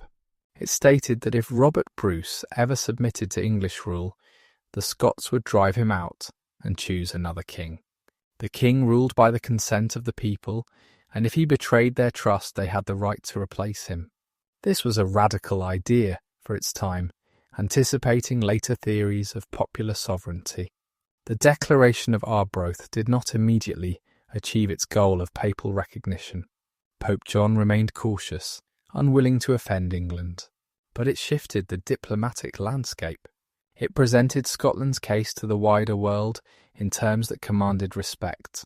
It demonstrated that Scotland was not merely a rebellious province, but a nation with a coherent identity and legitimate grievances. The war with England continued through the early 1320s, though with diminishing intensity. Both sides were exhausted by decades of conflict. Edward II faced growing opposition from his own nobles, who resented his favourites and his military failures. England was in no position to mount another major invasion of Scotland. In 1323, a 13-year truce was agreed between Scotland and England. This was not a peace treaty, and it did not include English recognition of Scottish independence, but it provided a respite from active warfare. Both countries could recover from the devastation of the previous decades. Trade could resume. Normal life could return. Bruce used the years of truce to strengthen his kingdom. He reformed the administration, improved the legal system, and encouraged economic development. He built and repaired castles, though he remained cautious about creating strongholds that might fall into enemy hands. He worked to heal the divisions that had torn Scotland apart during the wars. The king's health continued to decline. By the mid-1320s, Bruce was clearly a sick man, unable to lead armies in person or travel extensively through his kingdom. He spent much of his time at his manor of Cardross, near Dumbarton, where the mild climate was thought to benefit his condition. From there, he directed the government through trusted officials and messengers. Bruce's later years were marked by a concern for his legacy and for Scotland's future. He wanted to ensure that the independence he had won would endure after his death. He wanted to provide for an orderly succession and a stable government. He wanted to be remembered as a good king, not merely a successful warrior. The relationship with the church remained important to Bruce. His excommunication weighed on him, particularly as he contemplated his mortality. He sought reconciliation with Rome, sending embassies to the papal court and making generous donations to religious institutions. In 1328, Pope John finally lifted the excommunication, recognising Bruce as the legitimate King of Scots. It was a vindication Bruce had long sought. The year 1327 brought dramatic changes that would finally secure the peace Bruce had long sought. King Edward II of England, whose reign had been marked by military failure and political turmoil, was deposed by his own wife and her lover, Roger Mortimer. Edward was imprisoned and soon died under mysterious circumstances, almost certainly murdered. His teenage son became King Edward III, though real power lay with Queen Isabella and Mortimer. The new English regime was eager to end the Scottish War. Isabella and Mortimer faced numerous challenges at home and could not afford to continue an expensive and unsuccessful conflict in the north.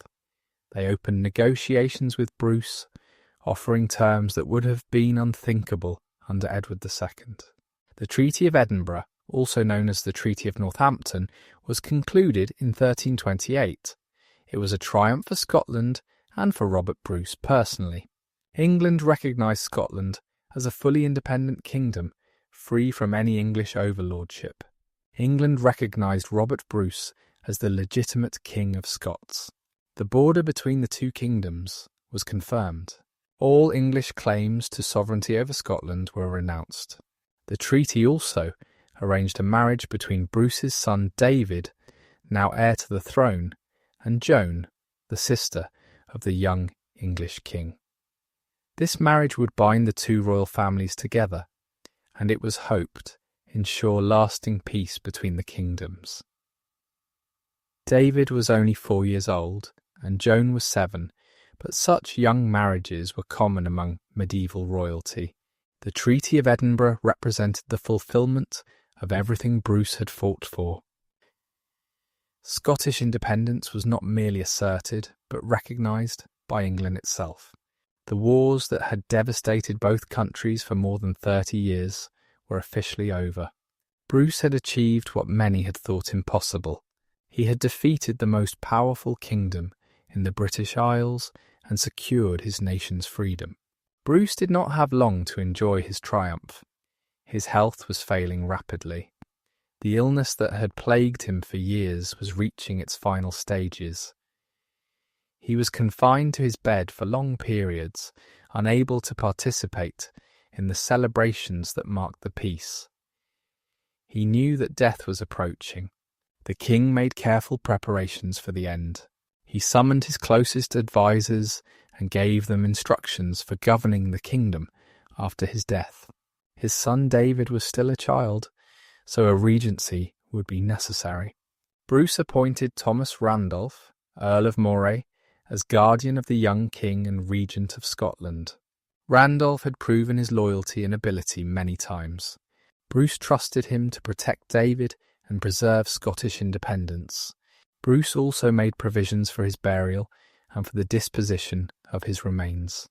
He expressed a wish that his heart be carried to the Holy Land on crusade, a pilgrimage he had always wanted to make, but never could.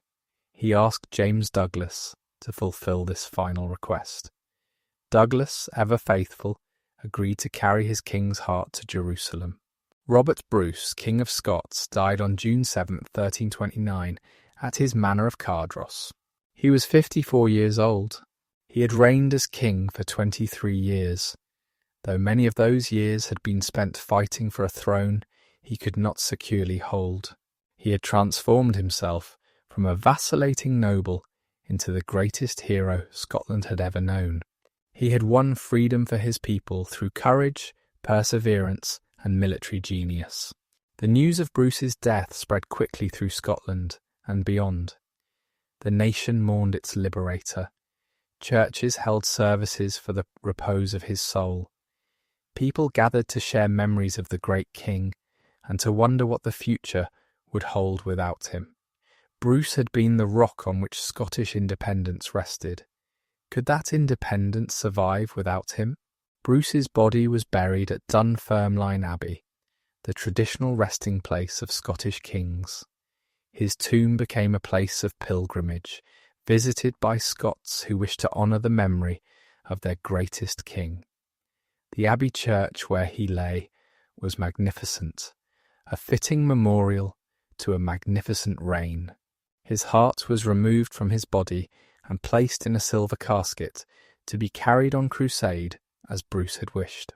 James Douglas took charge of this sacred relic, wearing it around his neck as he travelled south toward the Holy Land. Douglas never reached Jerusalem.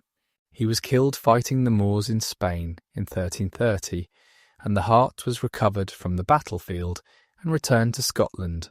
It was buried at Melrose Abbey, where it remains to this day. The death of Robert Bruce marked the end of an era. The generation that had fought for Scottish independence was passing away. Thomas Randolph, the regent, died in 1332, possibly poisoned. James Douglas died in 1330. The other heroes of the wars were ageing or already gone. A new generation would have to defend what the old generation had won.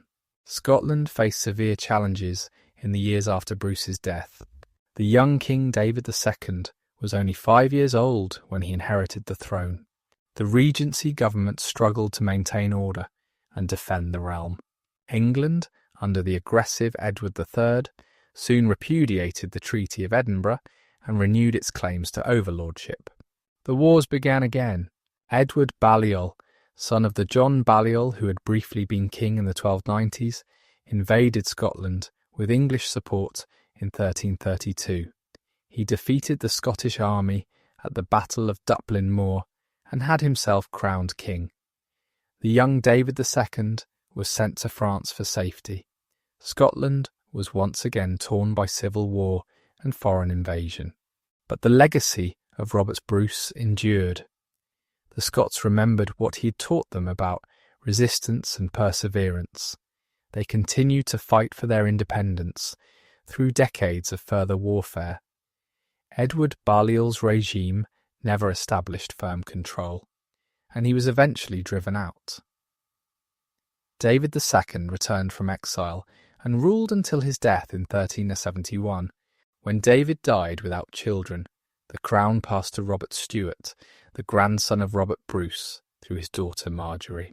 The Stuart dynasty, which would later spell its name Stuart, would rule Scotland for more than 3 centuries. They would eventually inherit the English throne as well, uniting the two kingdoms in 1603. But that union came through inheritance, not conquest. Scotland remained a separate kingdom, as Robert Bruce had fought to ensure. The impact of Robert Bruce on Scottish history cannot be overstated. He did not merely win battles or secure treaties. He created the idea of Scotland as an independent nation, distinct from England and entitled to its own sovereignty. This idea would shape Scottish identity for centuries, surviving even the eventual union of the Scottish and English crowns. Bruce's military achievements were remarkable by any standard. He won independence for Scotland against seemingly impossible odds. He defeated the most powerful kingdom in Western Europe, not once but repeatedly. He developed new tactics that neutralised English advantages in cavalry and archery. His victory at Bannockburn ranks among the most decisive battles in medieval history. But Bruce was more than a warrior. He was also a statesman of considerable skill. He built a government that could function effectively, administer justice, and collect revenue. He worked with Parliament rather than against it, recognising that his power depended on the support of his subjects. He managed the complex relationships among Scottish nobles, balancing competing interests and maintaining unity. Bruce's personal qualities were essential to his success.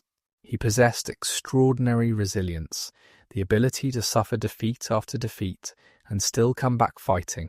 He had patience, knowing when to wait and when to strike. He had courage, both the physical courage of a warrior and the moral courage to make difficult decisions. He inspired loyalty in his followers, who trusted him with their lives and fortunes. The story of Bruce also illustrates the costs of war and the price of freedom. His family suffered terribly for his cause. His wife spent 8 years in English captivity. His sisters were displayed in cages like animals. His brothers were executed. His daughter died young. Bruce himself endured years of hardship as a fugitive, hunted through the highlands and islands of his own kingdom. The common people of Scotland paid an even higher price. Thousands died in battle or from the famines and diseases that accompanied war. Villages were burned, crops destroyed, livestock driven off. The economy was devastated. A generation grew up knowing nothing but conflict and fear. The freedom Bruce won was purchased with immense suffering.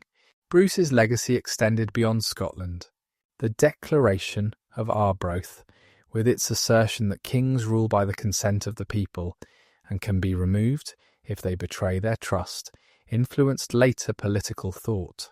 It anticipated ideas that would become central to modern democracy. The American Declaration of Independence echoes some of its themes, and the Scottish-American community has long claimed a connection between the two documents. The image of Bruce in Scottish memory has evolved over the centuries. In the immediate aftermath of his death, he was remembered primarily as a warrior king who had won freedom for his people. Later generations added layers of legend and romance, creating the Bruce of popular imagination. The story of the spider, whatever its historical basis, became one of the best-known tales in Scottish folklore. The 19th century saw a revival of interest in Bruce and the Wars of Independence. Sir Walter Scott's novels popularised medieval Scottish history for a wide audience. Monuments were erected to Bruce and other heroes of the period. Bannockburn became a site of national pilgrimage. Bruce was transformed from a historical figure into a national symbol.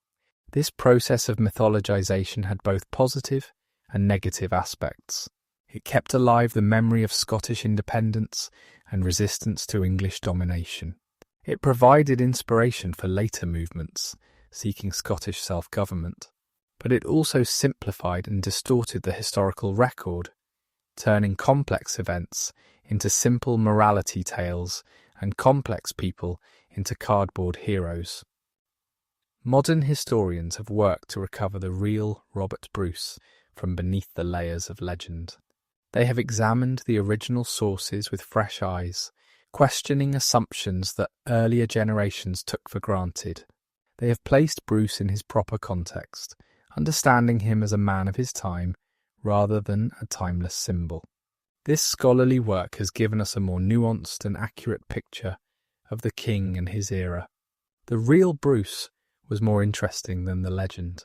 He was not a simple hero fighting for freedom from the beginning. He was a complex man who made difficult choices in impossible circumstances. He changed sides more than once, submitting to English rule when it seemed expedient. He committed murder in a church, an act that horrified his contemporaries. He could be ruthless and brutal when he thought it necessary. But Bruce was also capable of growth and transformation. The vacillating noble of the 1290s became the determined leader of the 1300s. The man who submitted to Edward I became the man who defied Edward II. The fugitive king hiding in caves became the victor of Bannockburn. Bruce's story is one of personal evolution as much as national liberation. The question of Bruce's motivations has long fascinated historians. Was he driven primarily by personal ambition, seeking the crown that his family had long coveted? Was he motivated by genuine patriotism, a love of Scotland, and hatred of English oppression? Was he responding to circumstances, making the best of situations he did not choose? The answer is probably all of these things and more. Human motivation is rarely simple, and Bruce was a complicated man. Bruce's relationship with William Wallace illuminates some of these complexities. Wallace was the pure patriot, fighting for Scotland without any personal claim to the throne. Bruce was the ambitious nobleman, whose commitment to the cause was entangled with his family's dynastic interests. Wallace died a martyr's death, his reputation untarnished. Bruce lived to achieve his goals, but his path was marked by compromises and contradictions. Yet it was Bruce, not Wallace, who ultimately won Scottish independence. Wallace's rebellion failed, crushed by English military power. Bruce's rebellion succeeded, despite facing the same enemy. The difference lay partly in circumstances, particularly the death of Edward I and the weakness of his successor. But it also lay in Bruce's superior political and military skills. He was simply better at the game than Wallace had been. The comparison between Bruce and Wallace reflects broader questions about leadership and resistance. Is it better to be pure and fail, or to be pragmatic and succeed? Is compromise a betrayal of principle, or a necessary tool for achieving goals? These questions have no easy answers, and the stories of Bruce and Wallace offer material for reflection rather than simple lessons. Bruce's legacy in Scottish culture has taken many forms over the centuries. Poetry and song celebrated his deeds from the medieval period onward. John Barber's epic poem The Bruce, written in the 1370s, established the narrative that would shape later accounts. This poem portrayed Bruce as a chivalric hero, brave and noble, fighting for the freedom of his people. It set the template for centuries of Bruce mythology. Later writers added to the legend. Blind Harry's poem about William Wallace, written in the 15th century, included Bruce as a character and reinforced the connection between the two heroes. The Scottish chroniclers of the medieval and early modern periods repeated and embellished the stories. Each generation added its own interpretations and emphases, shaping Bruce to fit contemporary concerns.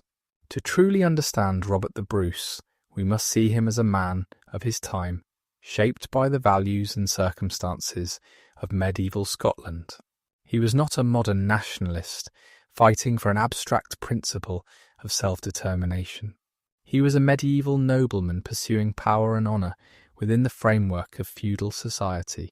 His goals and methods made sense in his context, even when they seemed strange or troubling to modern eyes. The feudal system that dominated medieval Europe created a complex web of loyalties and obligations.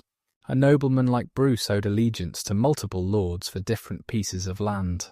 He might hold some estates from the Scottish king and others from the English king. These overlapping loyalties created potential conflicts that had to be carefully managed.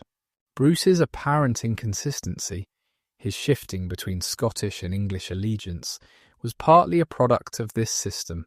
The concept of national identity in Bruce's time was different from modern nationalism. People certainly felt attachment to their homeland and their people, but the primary loyalties were often local and personal rather than national. A man might feel more connection to his lord, his clan, or his region than to an abstract nation. Bruce had to build Scottish national feeling as much as he expressed it. The role of the church in medieval society was far more pervasive than anything we know today. The church provided education, charity, and social services. It shaped how people understood the world and their place in it. It offered the hope of salvation and the threat of damnation. Bruce's excommunication was not merely a political inconvenience. It was a spiritual catastrophe that endangered his immortal soul. Medieval warfare was brutal by any standard, but it operated according to certain conventions. Knights were supposed to be treated with courtesy when captured, held for ransom rather than killed. Common soldiers had fewer protections and often faced death or enslavement. Civilians were theoretically protected by the church's peace, but in practice they suffered terribly from the ravages of war. Bruce operated within these conventions while also pushing their limits. The technology of medieval warfare shaped the conflicts of Bruce's era.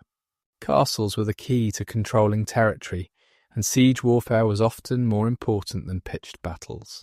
The heavy cavalry charge was the dominant tactical system, though it had significant limitations. The longbow was emerging as a devastating weapon, as the English demonstrated at Falkirk. Bruce had to adapt his tactics to these realities. The economy of medieval Scotland was primarily agricultural, with most people living on the land and producing food. Trade was important but limited compared to later periods. Wealth was measured primarily in land and the people who worked it. The wars of independence disrupted this economy severely, causing famines and depopulation that took decades to overcome. The climate of the early 14th century was changing, entering a period of cooling that would bring harder winters and shorter growing seasons. This climatic shift, sometimes called the Little Ice Age, contributed to the famines and hardships of the period. Bruce and his contemporaries did not understand the causes of these changes, but they felt their effects. Disease was a constant presence in medieval life, and Bruce himself suffered from a chronic illness that eventually killed him.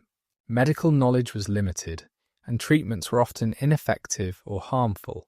Life expectancy was short, and death was a familiar companion. Bruce's ability to function as a leader despite his illness demonstrates remarkable determination. The role of women in medieval society was constrained by law and custom, but women could still exercise significant influence. Bruce's mother, Marjorie of Carrick, was a powerful figure who shaped his early life. His wife, Elizabeth de Burgh, endured years of captivity for his cause. His daughter Marjorie became the ancestor of the Stuart dynasty. Women were not merely passive observers of the great events of the era. The Scottish nobility of Bruce's time was a small and interconnected group. Everyone knew everyone else, and family relationships created complex webs of alliance and rivalry. The feud between the Bruces and the Commons was not merely political, but personal, rooted in generations of competition and resentment. Bruce's murder of John Comyn was not just a political act, but a violation of personal and family honour. The common people of Scotland, the farmers and craftsmen and labourers who made up the vast majority of the population, left few records of their thoughts and feelings. We know them primarily through the accounts of their social superiors, who often viewed them with condescension or indifference.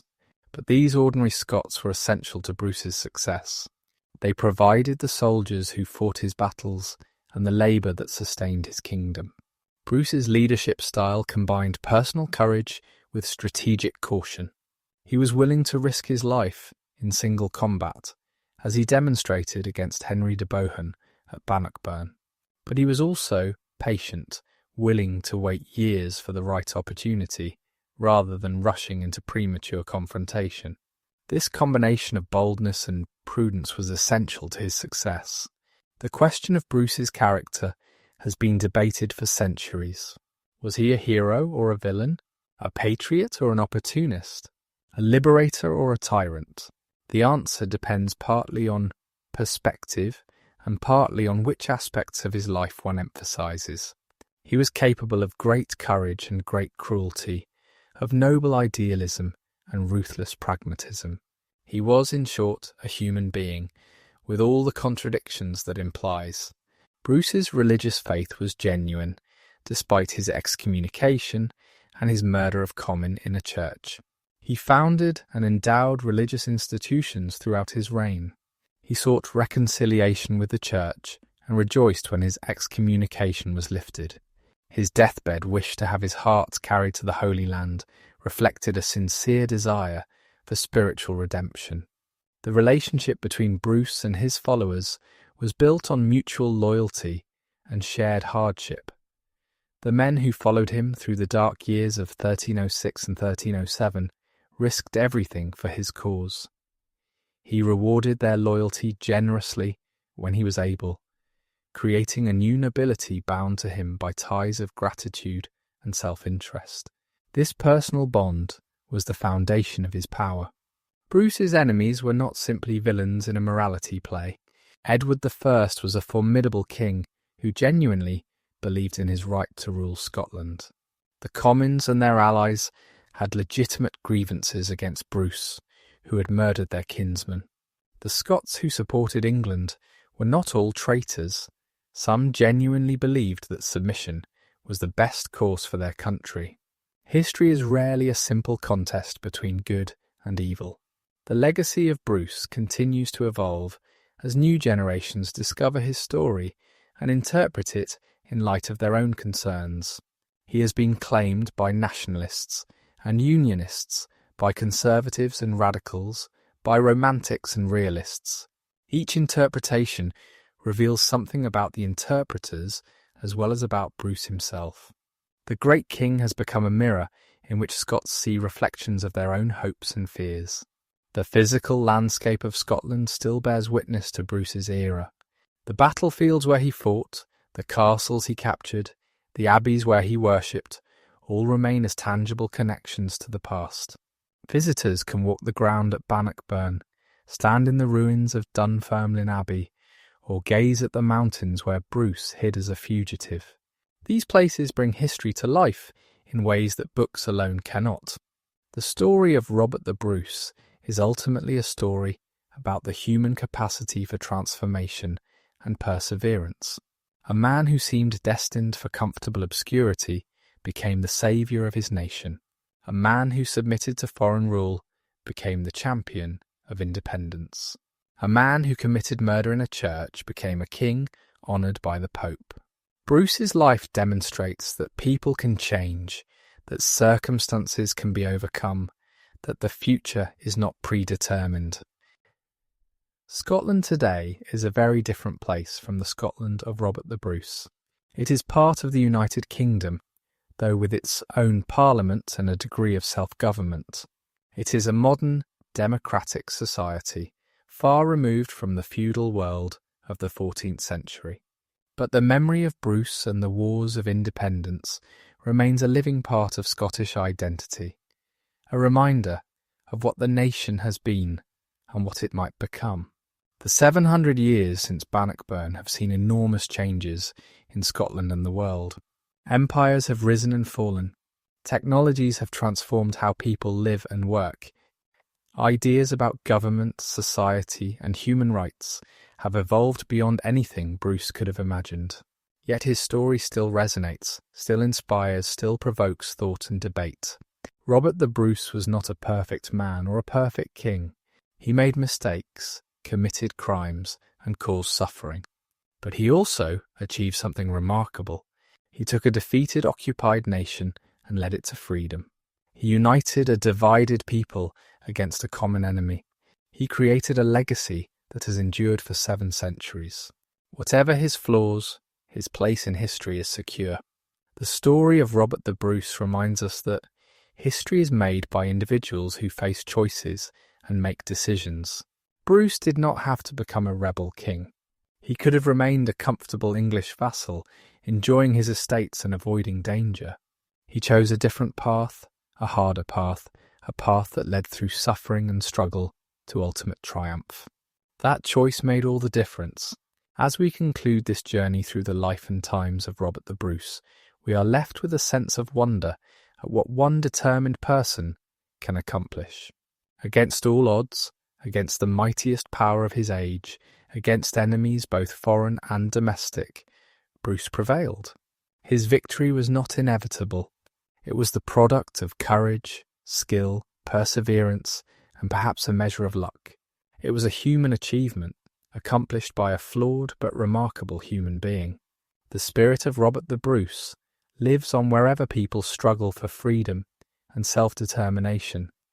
His example inspires those who face overwhelming odds and refuse to surrender.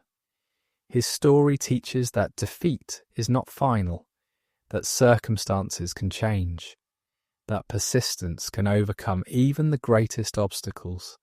These are lessons that never grow old. Scotland remembers Robert the Bruce as its greatest king, the man who won its freedom and secured its place among the nations. That memory is a precious inheritance passed down through generations, cherished and celebrated. It connects modern Scots to their ancestors, to the land they share, to the history that has shaped them. Robert the Bruce belongs to Scotland, and Scotland belongs to him.